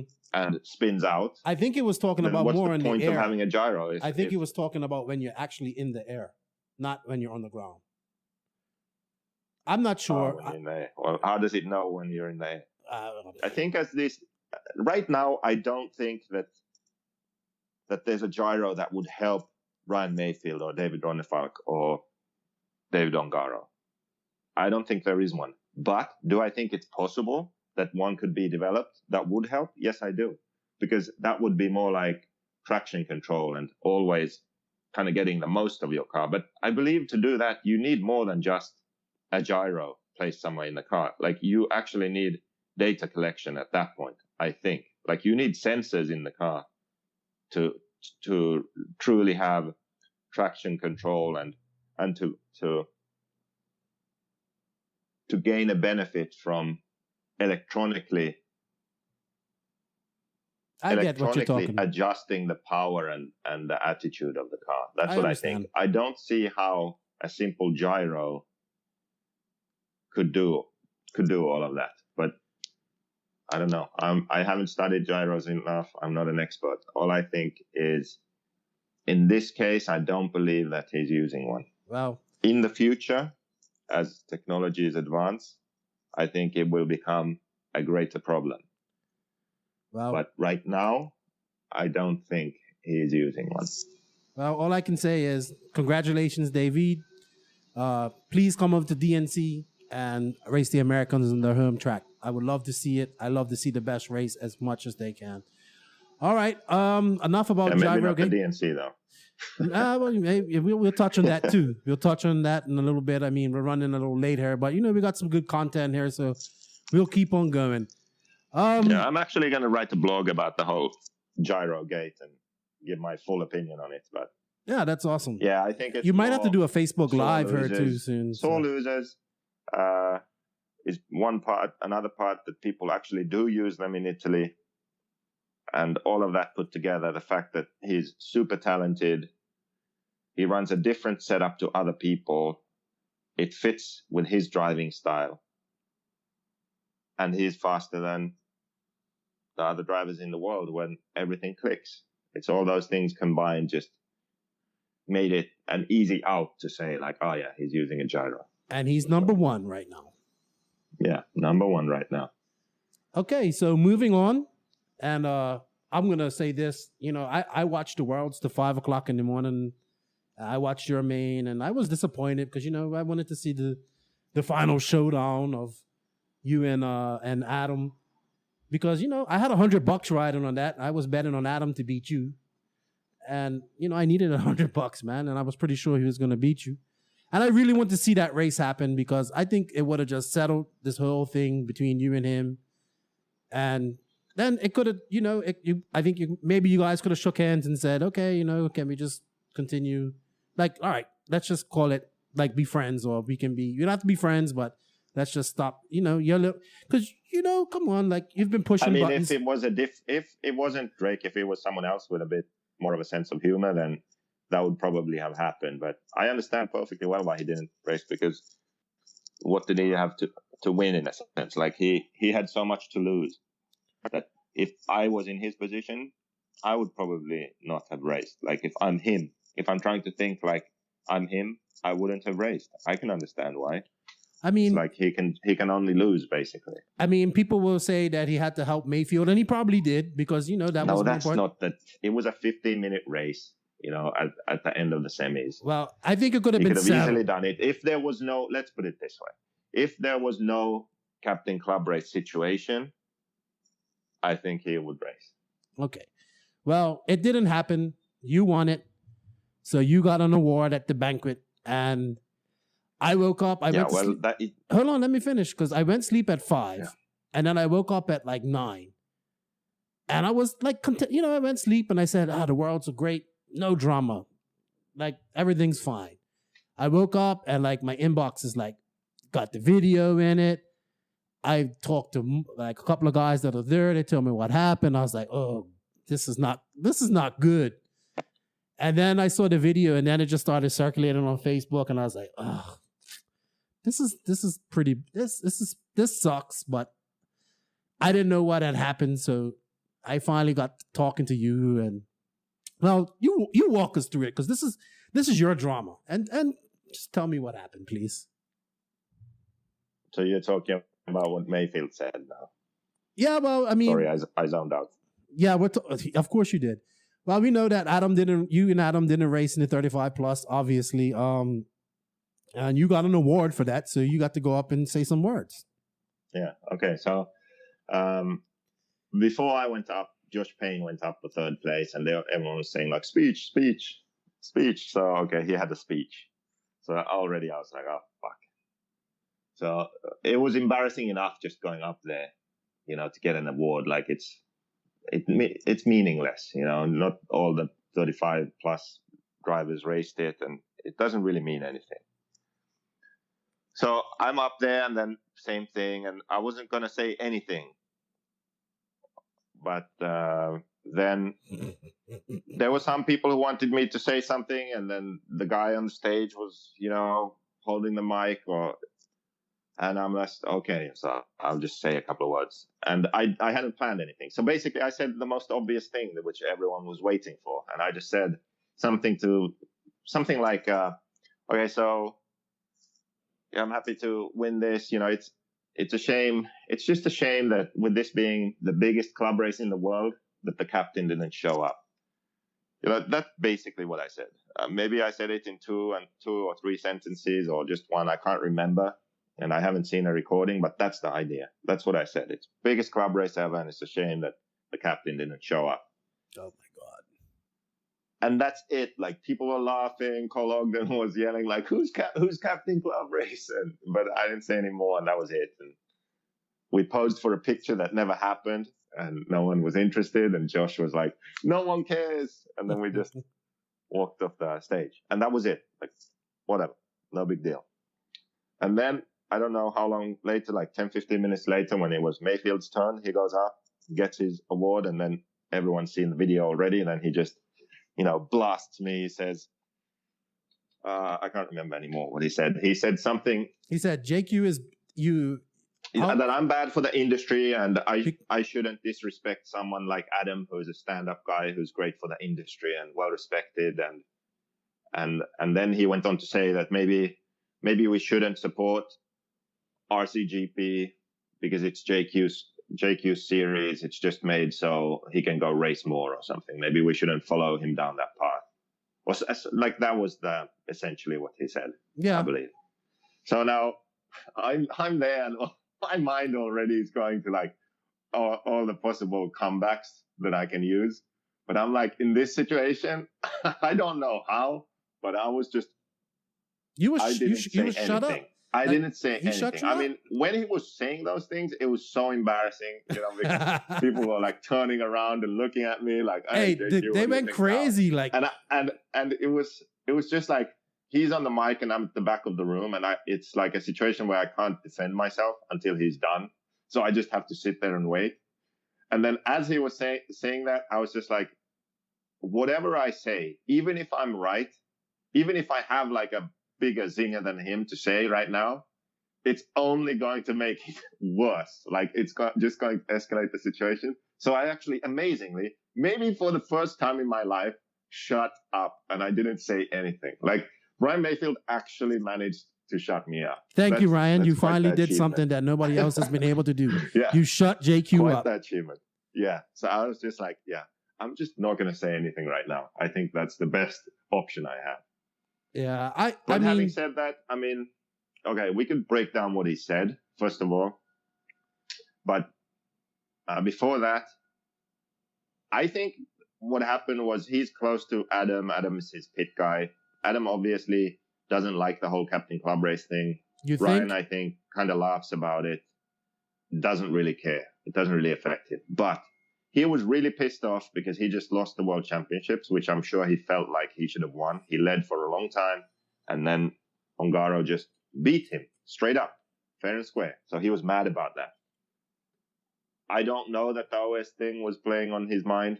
I don't know that. I just know he was mad that he didn't win. You know what I think? Add alcohol to that. He had some beers already at the track, and more beers there. So you have alcohol, you have a pissed off driver because he lost. I go up there and I say those things.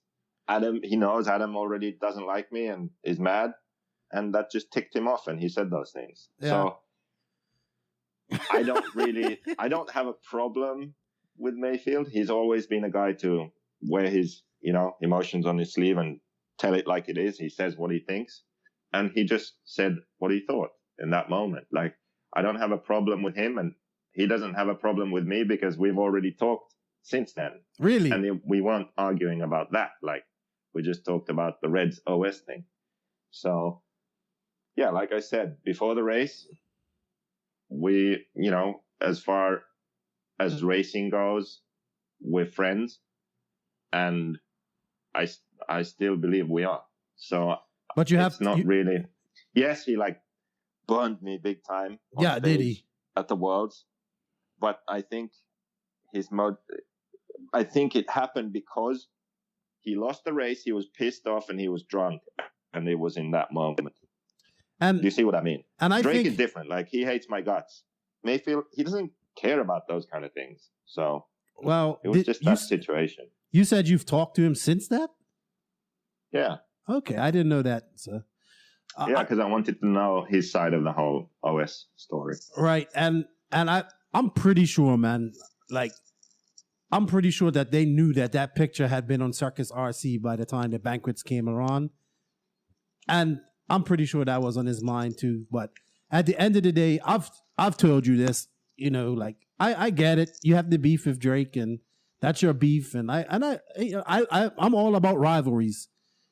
I also know that you like to push and push and push until you don't push and like someone breaks. And I've told you countless times, when Drake slaps you, I'm going to be there to watch it and laugh at you. Right?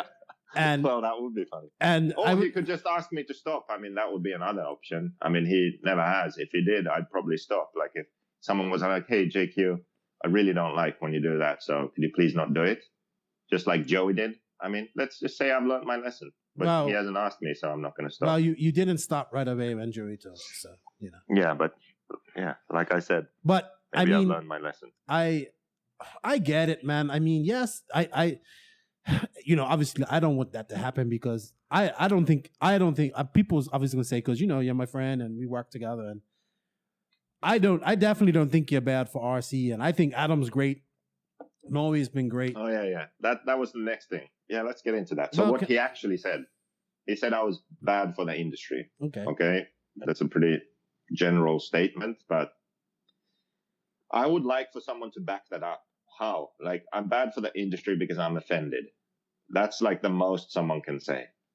I say something that someone doesn't agree with, and they get offended. People. If that's bad for the industry, then yes, I'm bad. But anything else, I don't see how. I mean, I manufacture a car, so that's good for the manufacturers who manufacture the parts and cars for me, right? I'm their customer. That's good for them. I have distributors around the world who sell my product. That's good for them. I have team drivers that I support and help. That's good for them, you know, advancing their careers. I share a lot of information online. Facebook Lives, I write blogs, I write features on setup and advice. I reply to questions online. I go to club races just like the captain. And I have, can we just call him Drake, set up clinics. I help anyone, regardless of their brand, tune their engine, set up their car, whatever they need. And I'll vouch for this because I've seen you do it. I don't see how that is bad for the industry. The bad part is people getting offended because I share my opinion or I tell a truth that they feel shouldn't be out there. Like, we know this on the inside, but most people shouldn't know, and I just blurt it out so everyone knows. You do so keep if that's a lot of bad things for the industry, then yeah, I'm bad. But if you look at the big picture, anything you say that Adam Drake is good for the industry, anything he does, I do also. Exactly. But do you see what I mean? I know, but the problem is people just hear stories. Oh, JQ's a dickhead. JQ done this. He's up to doing this. Look, one guy was telling me that you've been banned from tracks around the world and stuff like that because he heard you say it on your Facebook Live, and I had to clear it up for him. But I'm going to tell you, and I'm people will probably say I'm biased because, you know, we're friends. I work for you. But I've been there. I've traveled with you around South America. I just finished traveling with you around America. We've done DNC together. I've watched you work on everybody's car, tune anybody's engine, answer anybody's questions who came up and asked. I've also watched you. I mean, we've done clinics together that we don't get paid, that you don't get paid for. You go, you share your knowledge. I mean, and you know what? You take everybody's criticism, you take everybody's disses, you take everybody that talks shit about you, you take it all. You take it when you do fucked up things like at DNC, you fucked up.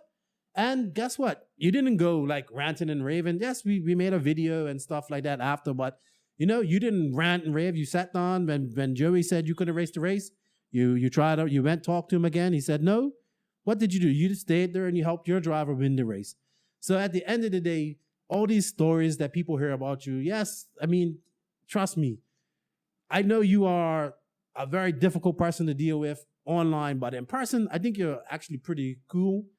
The problem is that you don't have a filter and you're kind of a straight shooter, and you do poke. Like, you know, I've told you about, you know, calling Drake that. And I just think you're not bad for the industry. I think actually if more people did what you done in the industry, it'd be a lot better. I mean, I just think, and I tell you this all the time, it's your communication sometimes that is, you got the good idea, you just don't know how to communicate it sometimes. Yeah, I understand. I'm an idiot.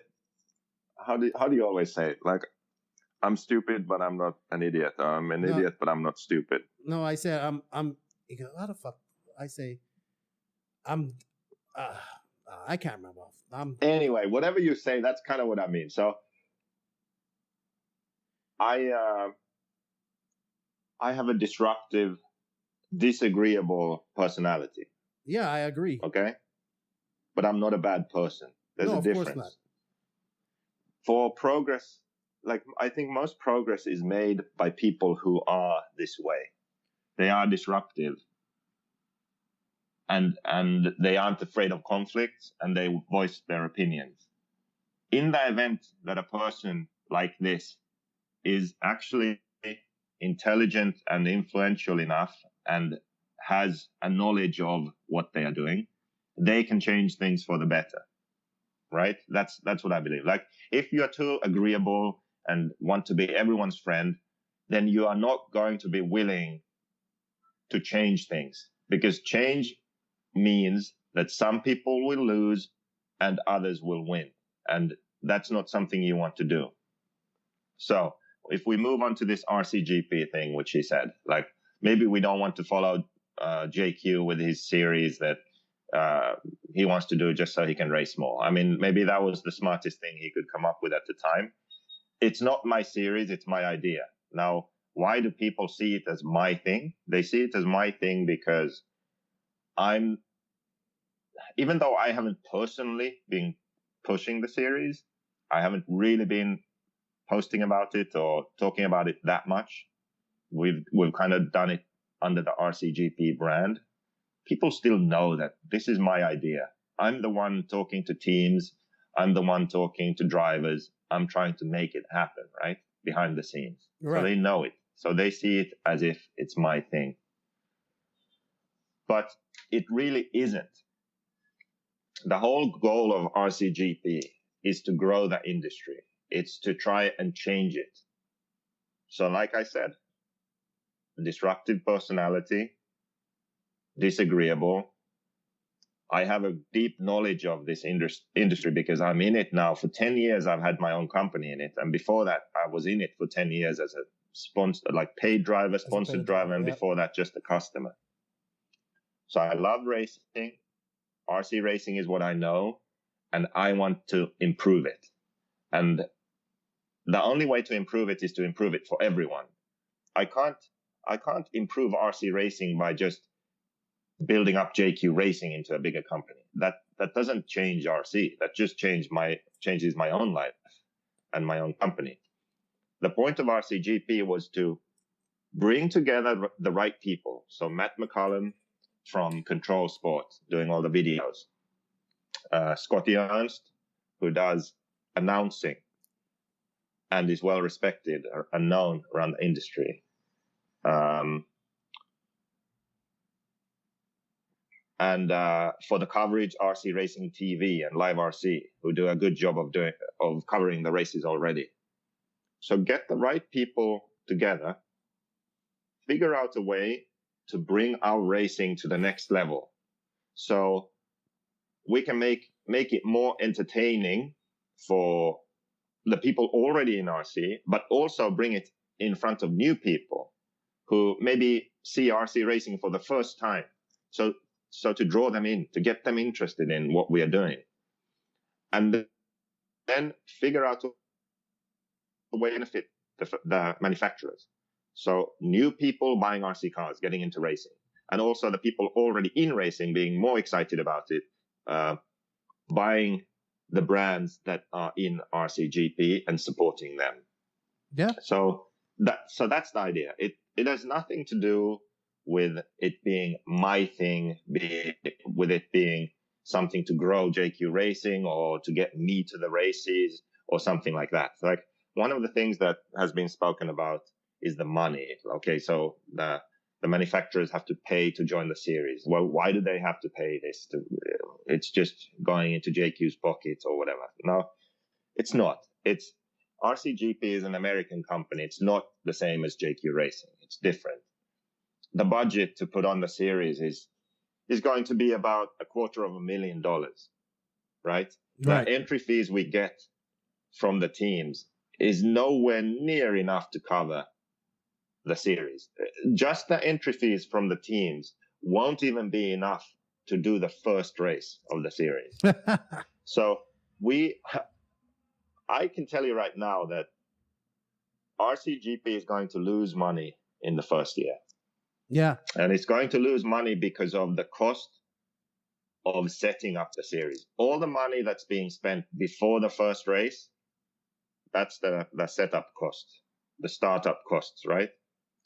Then the series will run.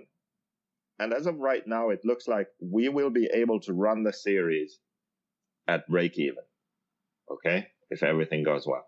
Now, unless we get some, major sponsors, which we haven't accounted for, then that startup cost won't be paid back after the first year. Then we have to go into the second year and gather more sponsorship money, and then hopefully make a profit and pay that back. So that's the situation right now. This is not something like a get-rich-quick scheme or that's a been scam mentioned. to go racing more or a scam to grow JQ Racing. This is purely for the love of our industry and racing and trying to grow it. Because I've spent enough time sitting around going to these boring ass races for 10 days in the middle of a field. No one knows about it and no one cares. And I feel like I'm in a position to change that. And I'm the kind of person that doesn't give a shit if Ryan Maifield gets up and badmouths me in front of the whole industry at the awards banquet at the Worlds. Like, I'm that kind of person. Like, it's just like a duck, the water just flows off. Yeah. Like, I honestly, I really don't give a shit. Like, some people would be like digging a hole right now and that's it. For me, it's like just more motivation. I'm like, I hope there's a video of that. So then in 2 years when RCGP is blowing up and Ryan Maifield is joining, then I can play that clip, not RCGP. I can go on my Facebook. I can play that clip. And then after that, I can have a Facebook Live of me sitting in front of the laptop with two double middle fingers up and not saying anything for 30 minutes and then just ending the Facebook Live. Like, that's how my mind works. Because I see the vision of what RCGP will become. And it's so much bigger than me or JQ Racing or what some person thinks about it. I agree. Does that make sense? I agree. This is so much bigger than that. It's just that, I know about RCGP because I've been right along with you. And we all know Maifield has said it over and over and over. We got video clips of this, how he wants a series or this, or countless drivers have said the same thing. Or I know. The idea is good. I mean, I think almost everyone agrees at this point that the idea is good. It's just too bad that JQ is involved. That's kind of the consensus of the people who don't. It doesn't matter, man. Don't want to join. That the teams that are joining because they think it's a good idea, and they look past me as a personality or whatever because they can see that this is not about me. It's much bigger than that. And then the teams that are not joining, the feedback has basically been, this is a good idea. It's just too bad JQ is involved. So I feel like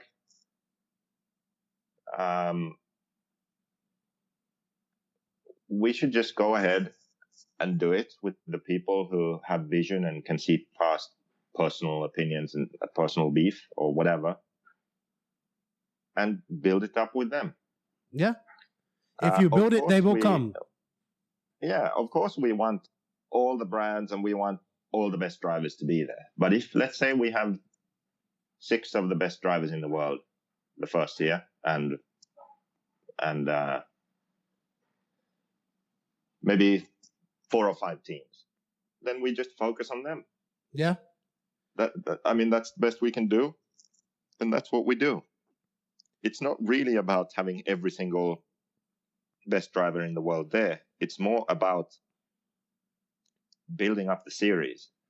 And we had Matt at the World Championships in Australia. We flew him in there to film videos and talk to people. And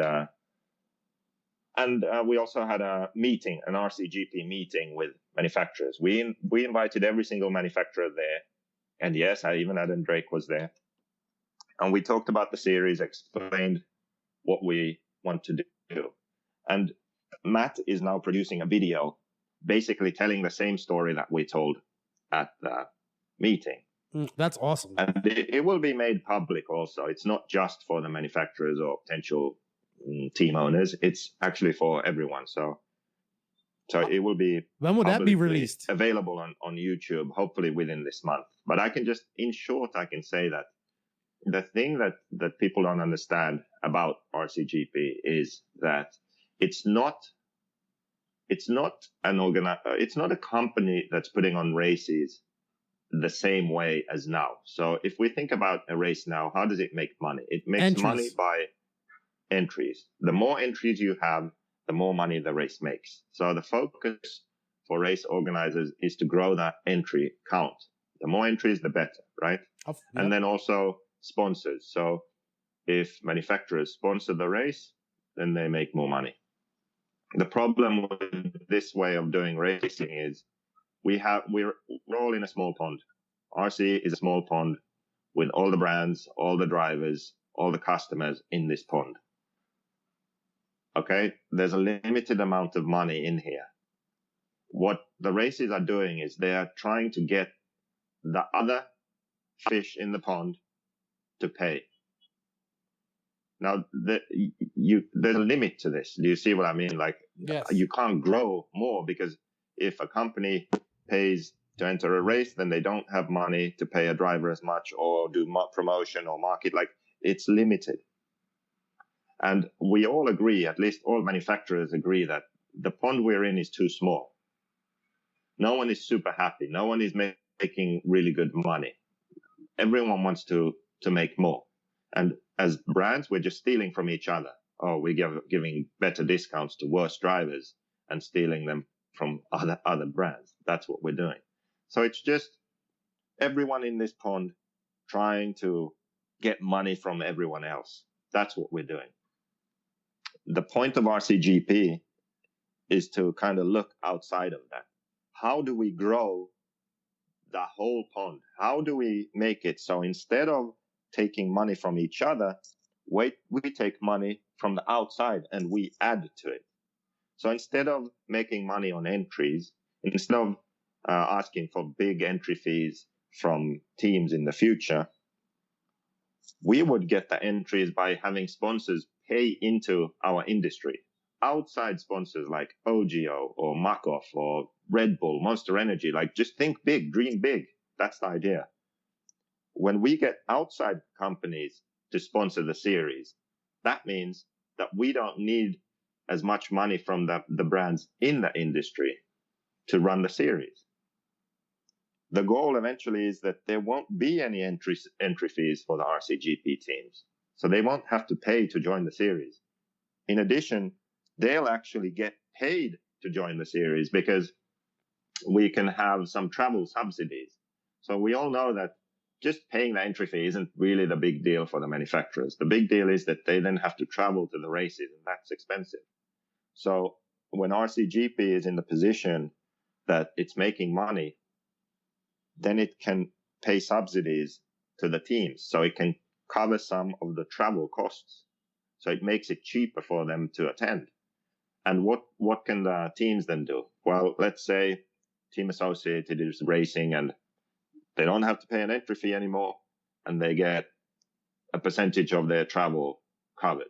So they save money. They save some money on doing this compared to if they had to pay everything.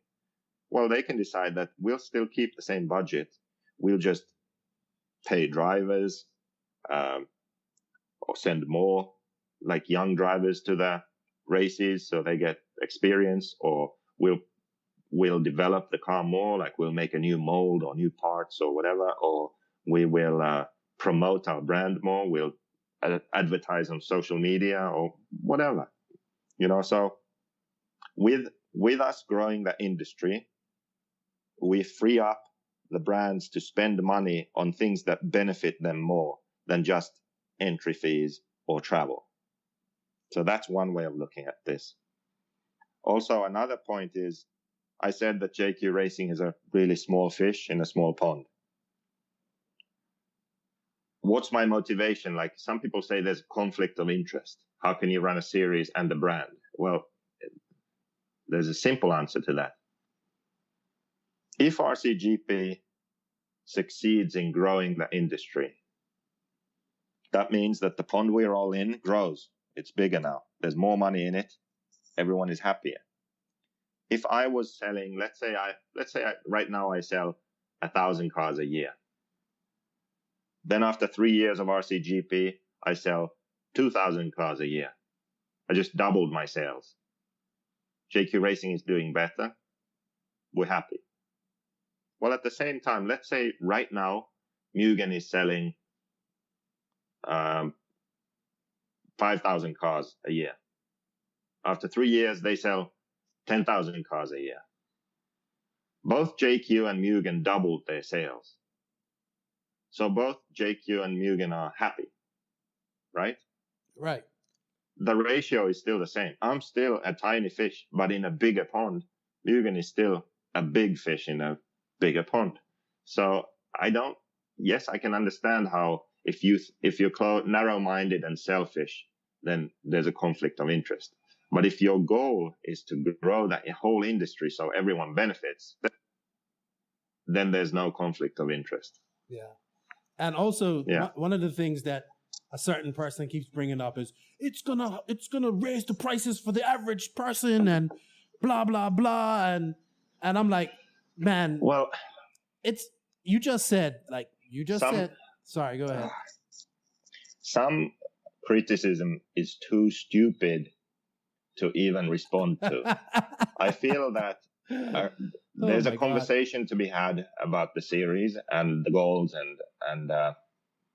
and what could happen in the future. Then there's some criticism that just drags the conversation down to a level where it doesn't deserve being. Like, there's no point even to address that because it's just so stupid. I would much rather talk about the fact that with the brands in RCGP, and I just said that the company is not going to make money on entries. Let's make that sure. You're not going to make money on entries. Not going to make money on entries. In the beginning, obviously, RCGP needs entries and regular sponsorship from RC to run the series because it has to start up. This is the first year. So everyone has to come together to build it. Okay?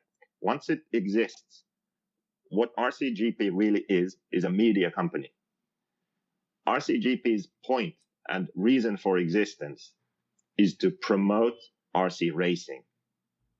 The way to promote RC racing is to promote the brands and the drivers. To do that, RCGP needs to create its own media.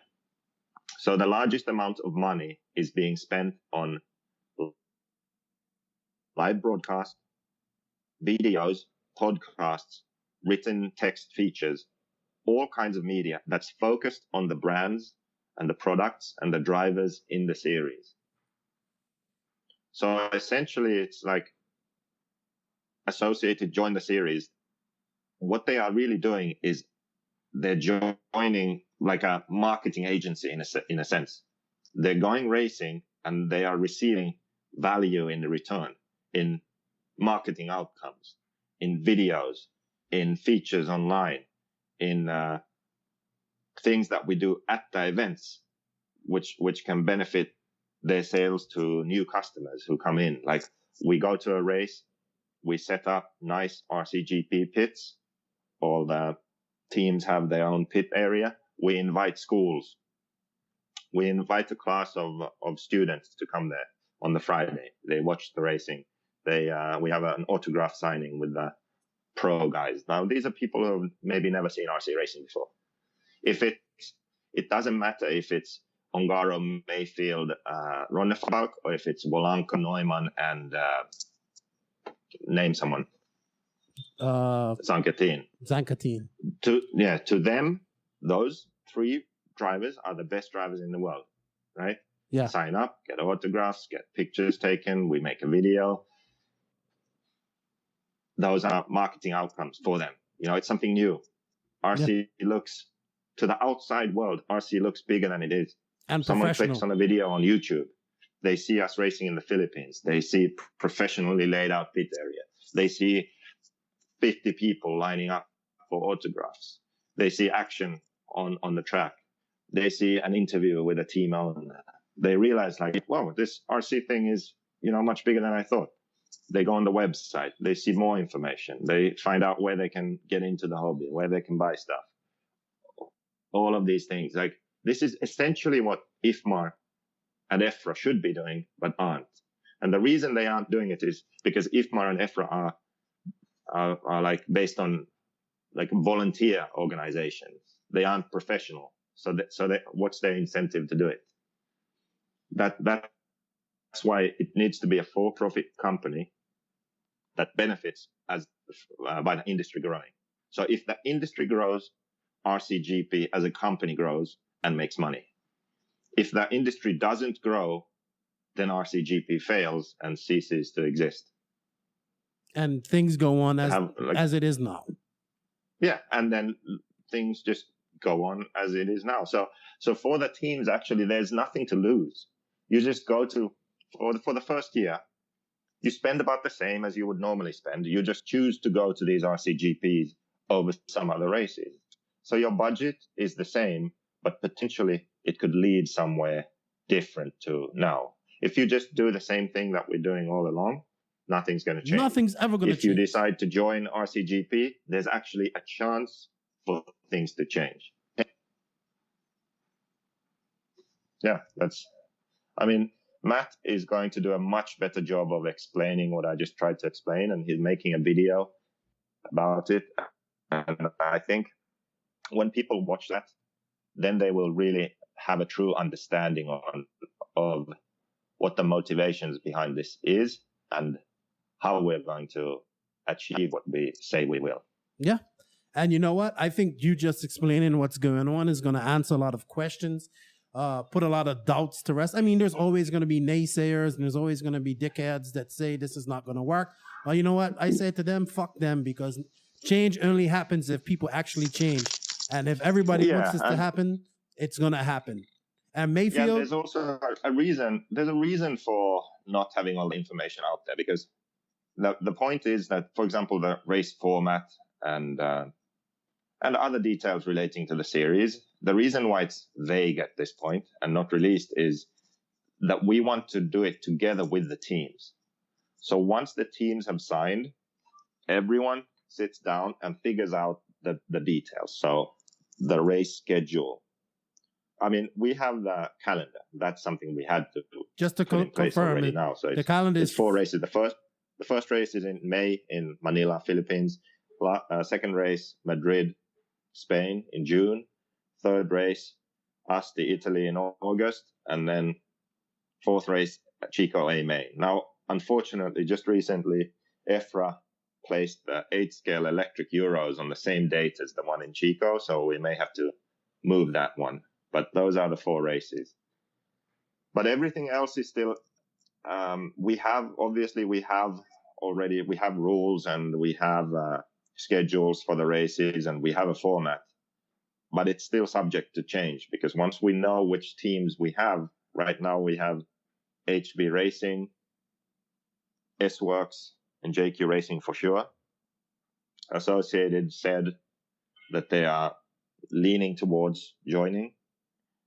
Maxima has showed a great interest in having a team, and also some sort of combination of Hot Race, Model X, Mugen Europe, like something will happen there to get Robert in the series too, and Panas for the European rounds at least. So there's enough interest already to where it's definitely happening. We just don't know exactly who the teams are, and when we do, that's when we iron out the final details, and they'll be released. Well, I think Mayfield, I know you don't know me or anything like that, but this is what you've been asking for a long time.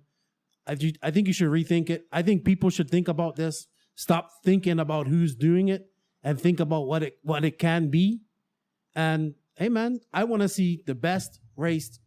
We all enjoyed the Worlds. Everybody loved the Worlds. Everybody watched it, and they loved it. Well, I want to see that happen more than once every 2 years, and I think everybody does. And you know what? It's not going to kill the hobby. It's not going to stop people from racing. It's not going to do all that stuff. It's going to do the opposite.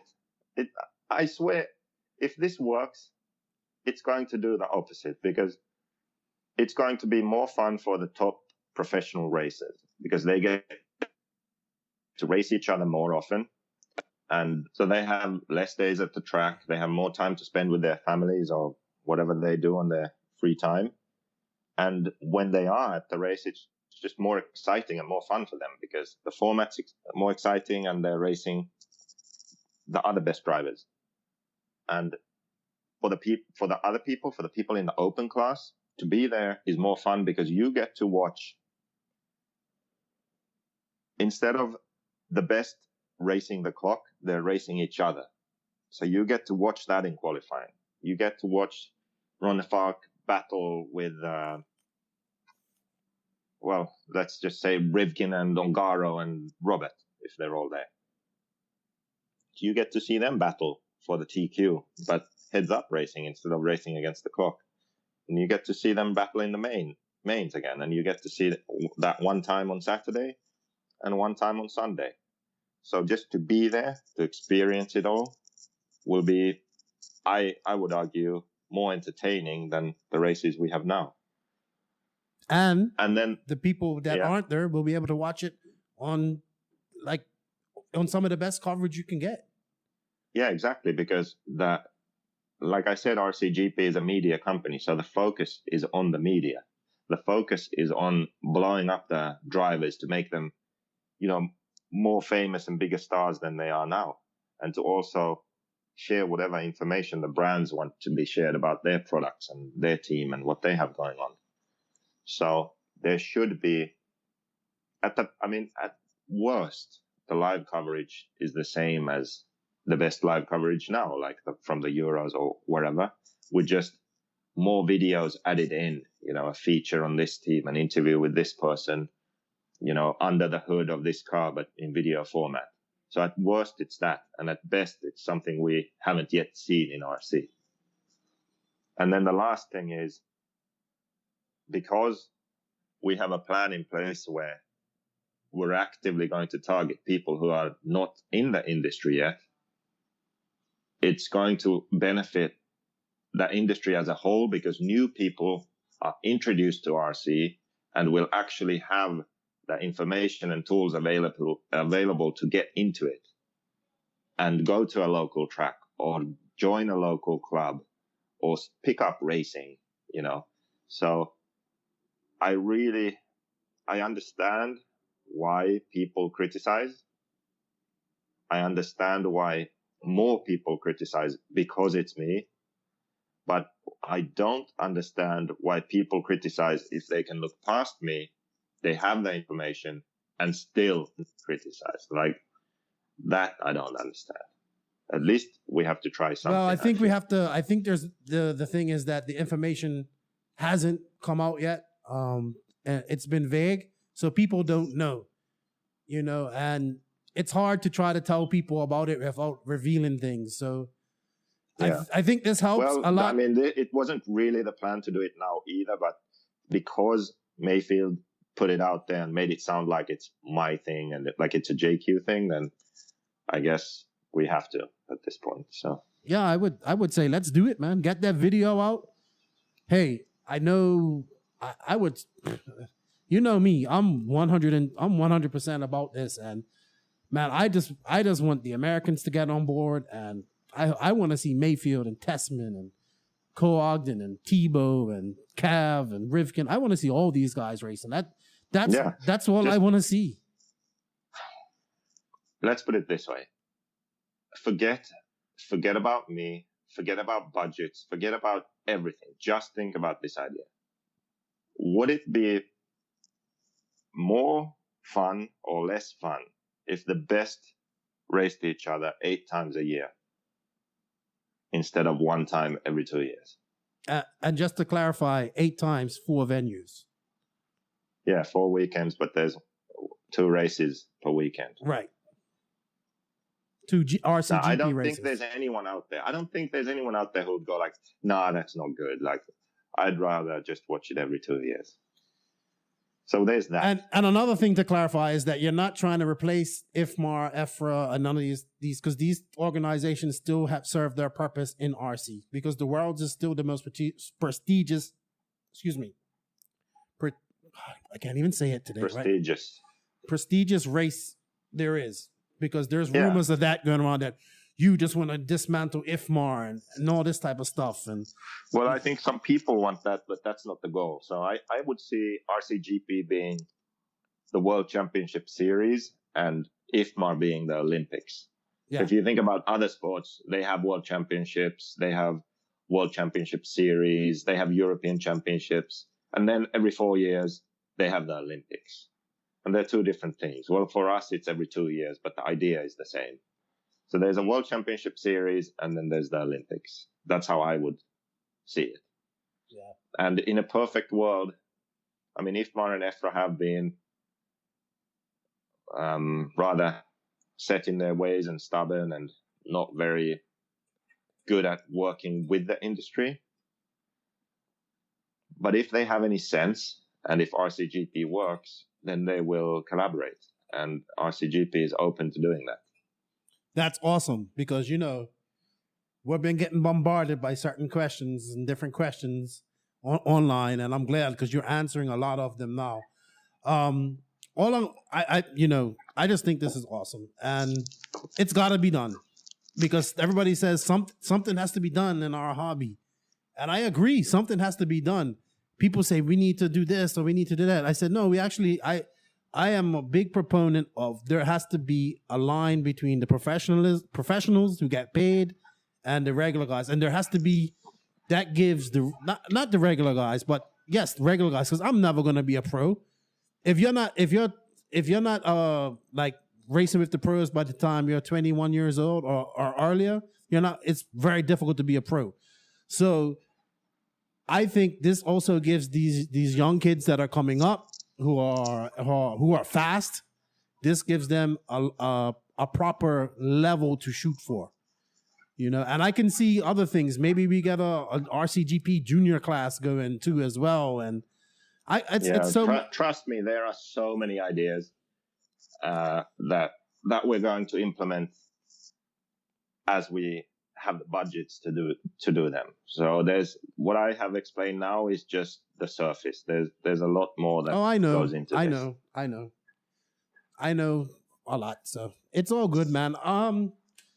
But just to reiterate that yes, the entries from the manufacturers will not pay the complete budget of RCGP, and that you guys probably won't even make, the company itself won't even make any money the first year out. I just want that stressed out because that's when, Yeah, that's how it is. And to be able to do it, the only way to be able to do it is if we get the majority of brands involved to sponsor the series. So, I mean, Reds or Heist Servos or J Concepts or whoever, like they aren't sending a team, right? But we need them to support the series by sponsoring it at some level. If we can do that, if the industry comes together, then with the money that we invest plus the sponsorships and entries, it's enough to create RCGP. After it exists and we run 1 year of the series, we can begin getting outside money in. That's the only way to do it. I don't see people don't pay for things that don't exist or they don't understand.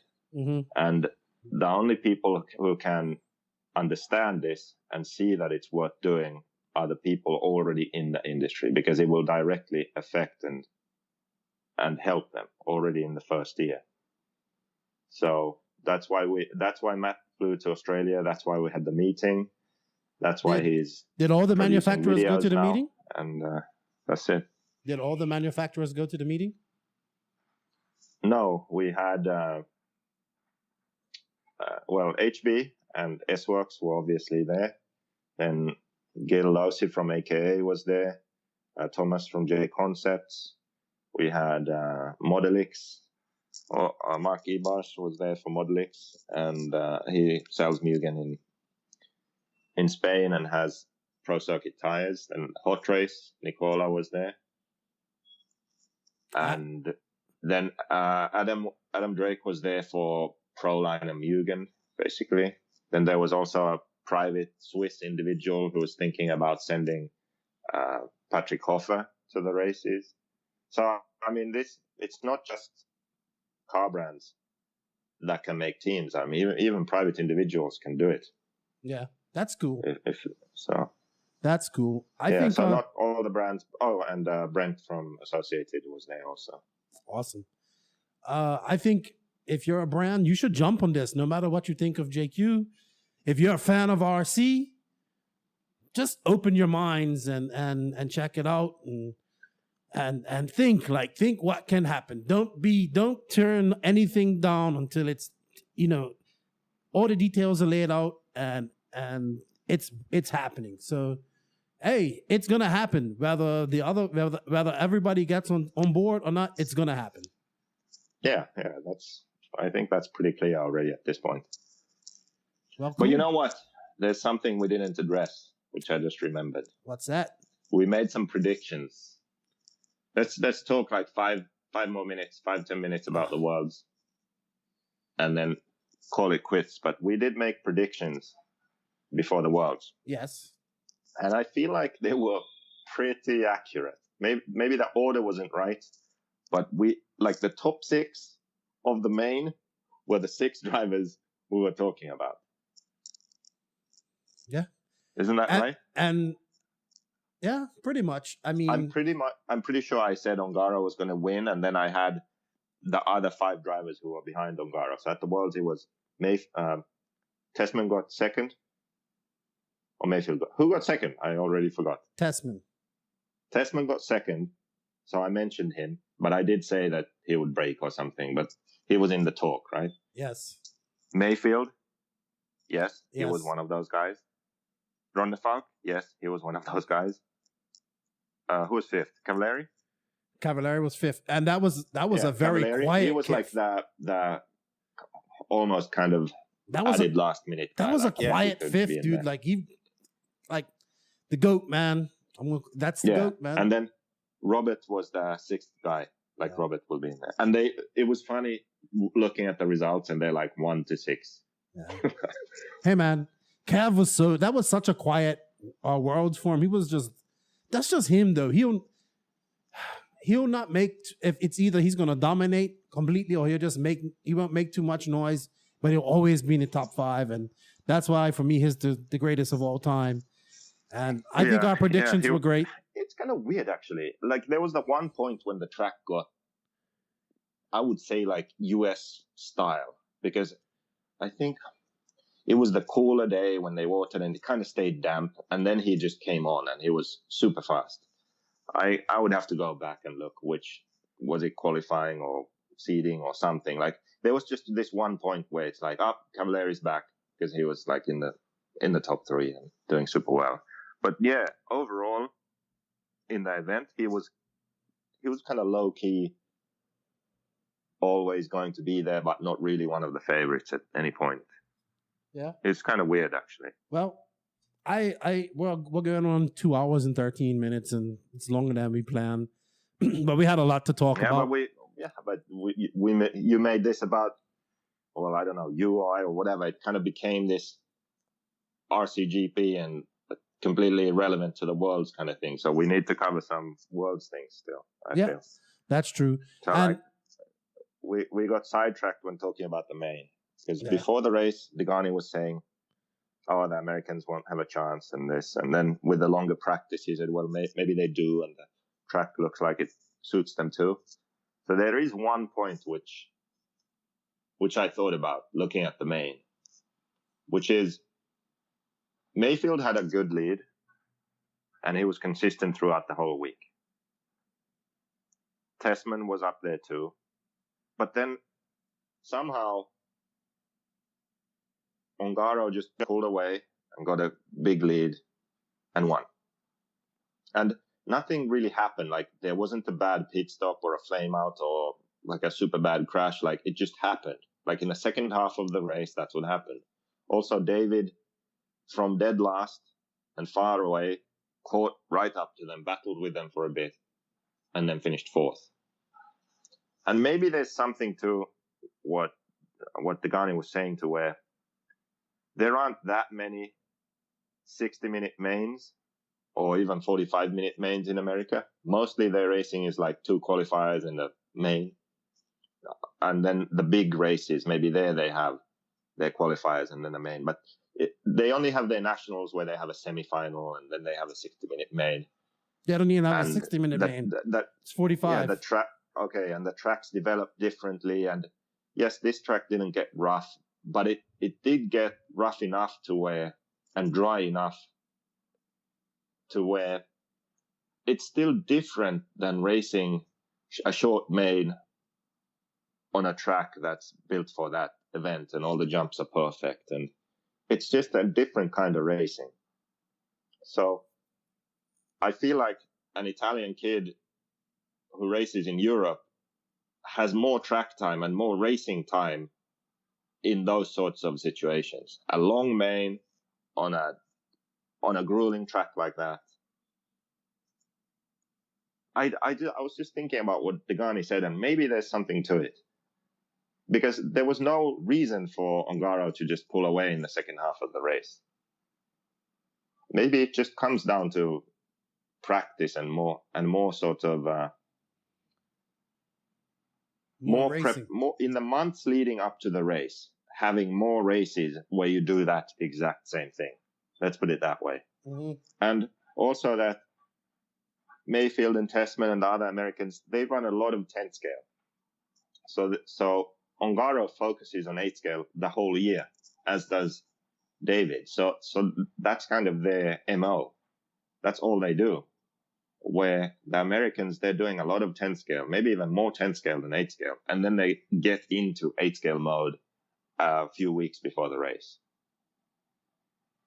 Yeah, that's how it seems. I think there's actually something to it, because I don't think necessarily that, the Europeans are just better than the Americans. It's not that. I think it's more to do with where the focus is. It's similar to the motocross scene, where Americans are doing supercross and Europeans are just doing motocross. And then the Americans get into motocross and the Europeans are faster, because they focus on it the whole year. So I think there's something to that. I get it. I understand. And yeah, they need to race these long mains if the World Championship is going to be a long main. Plus, all the racing they get going to the main. They're 30-minute semis, 10-minute qualifiers. Yeah, it's awesome. The difference is that the American races, the big American races, are focused on entries. They're trying to get as many entries, so they can't have 10-minute qualifiers. They can't have hour-long mains. So yeah, it's hard to do because the races depend on the entries to make money. So I don't know how that will be solved, but hey, the Europeans, I would have to say right now, in 8 scale, the Europeans are the dominant force. They won the world in 2016. Maifield won DNC and dominated DNC, but Boots. That's when I'm comparing races where Americans and Europeans were there. DNC, he dominated. Maifield, Boots, I think, came second. Neo, when they had Maifield and the Americans went over there, Ongaro won. Then DNC David this year. David won DNC. Yeah. David won Battier.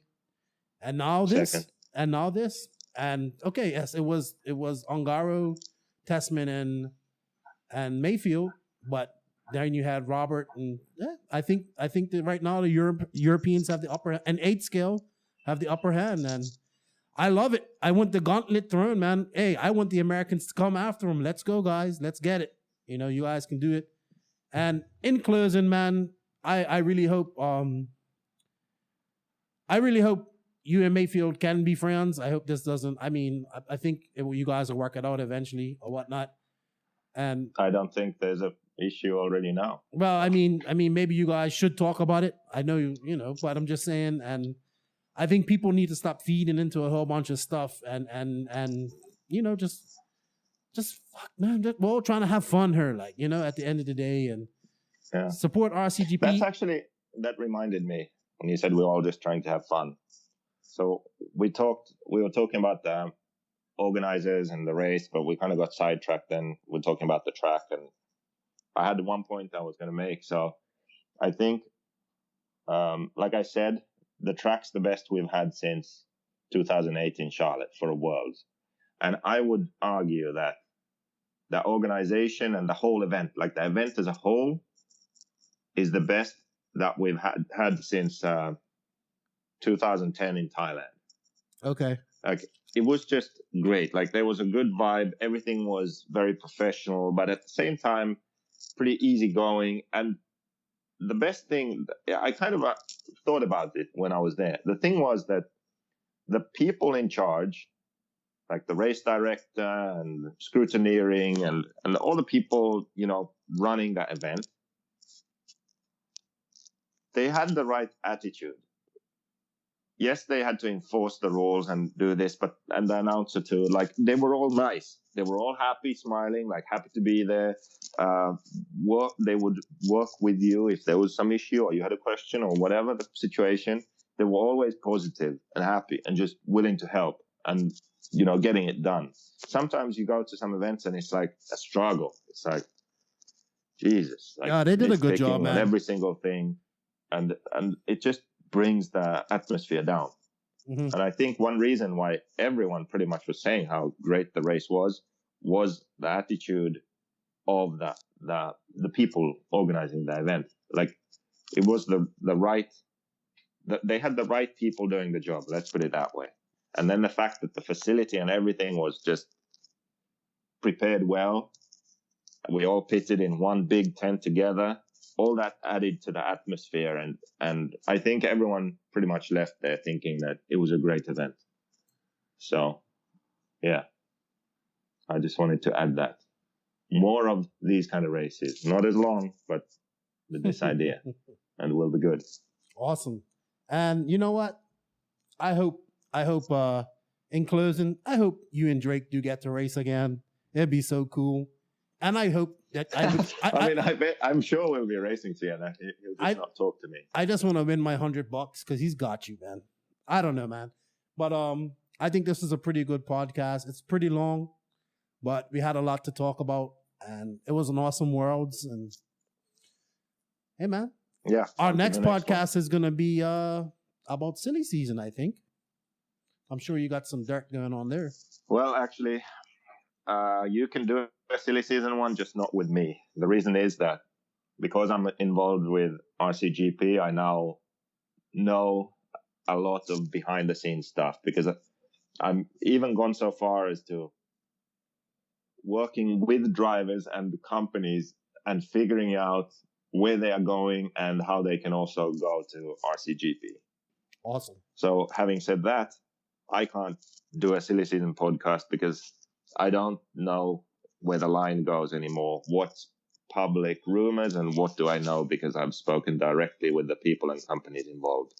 So I don't feel like I can share that information anymore. Not a problem.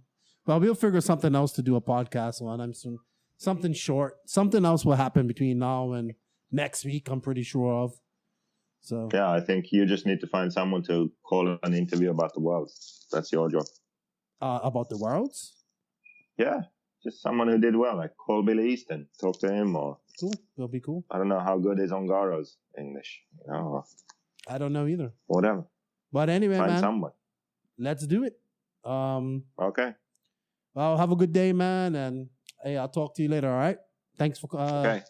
Talk to you later, man. Yeah. Bye. And that concludes our episode for tonight. Thank you for tuning in to the No Name RC podcast. Please go to our Facebook page, Twitter, or Instagram, drop a like and drop a share. If you have any questions or any topics that you would like us to discuss on this program, please do not hesitate to send us a message. In the meantime, keep on racing, keep having fun, and have a good day. Thank you.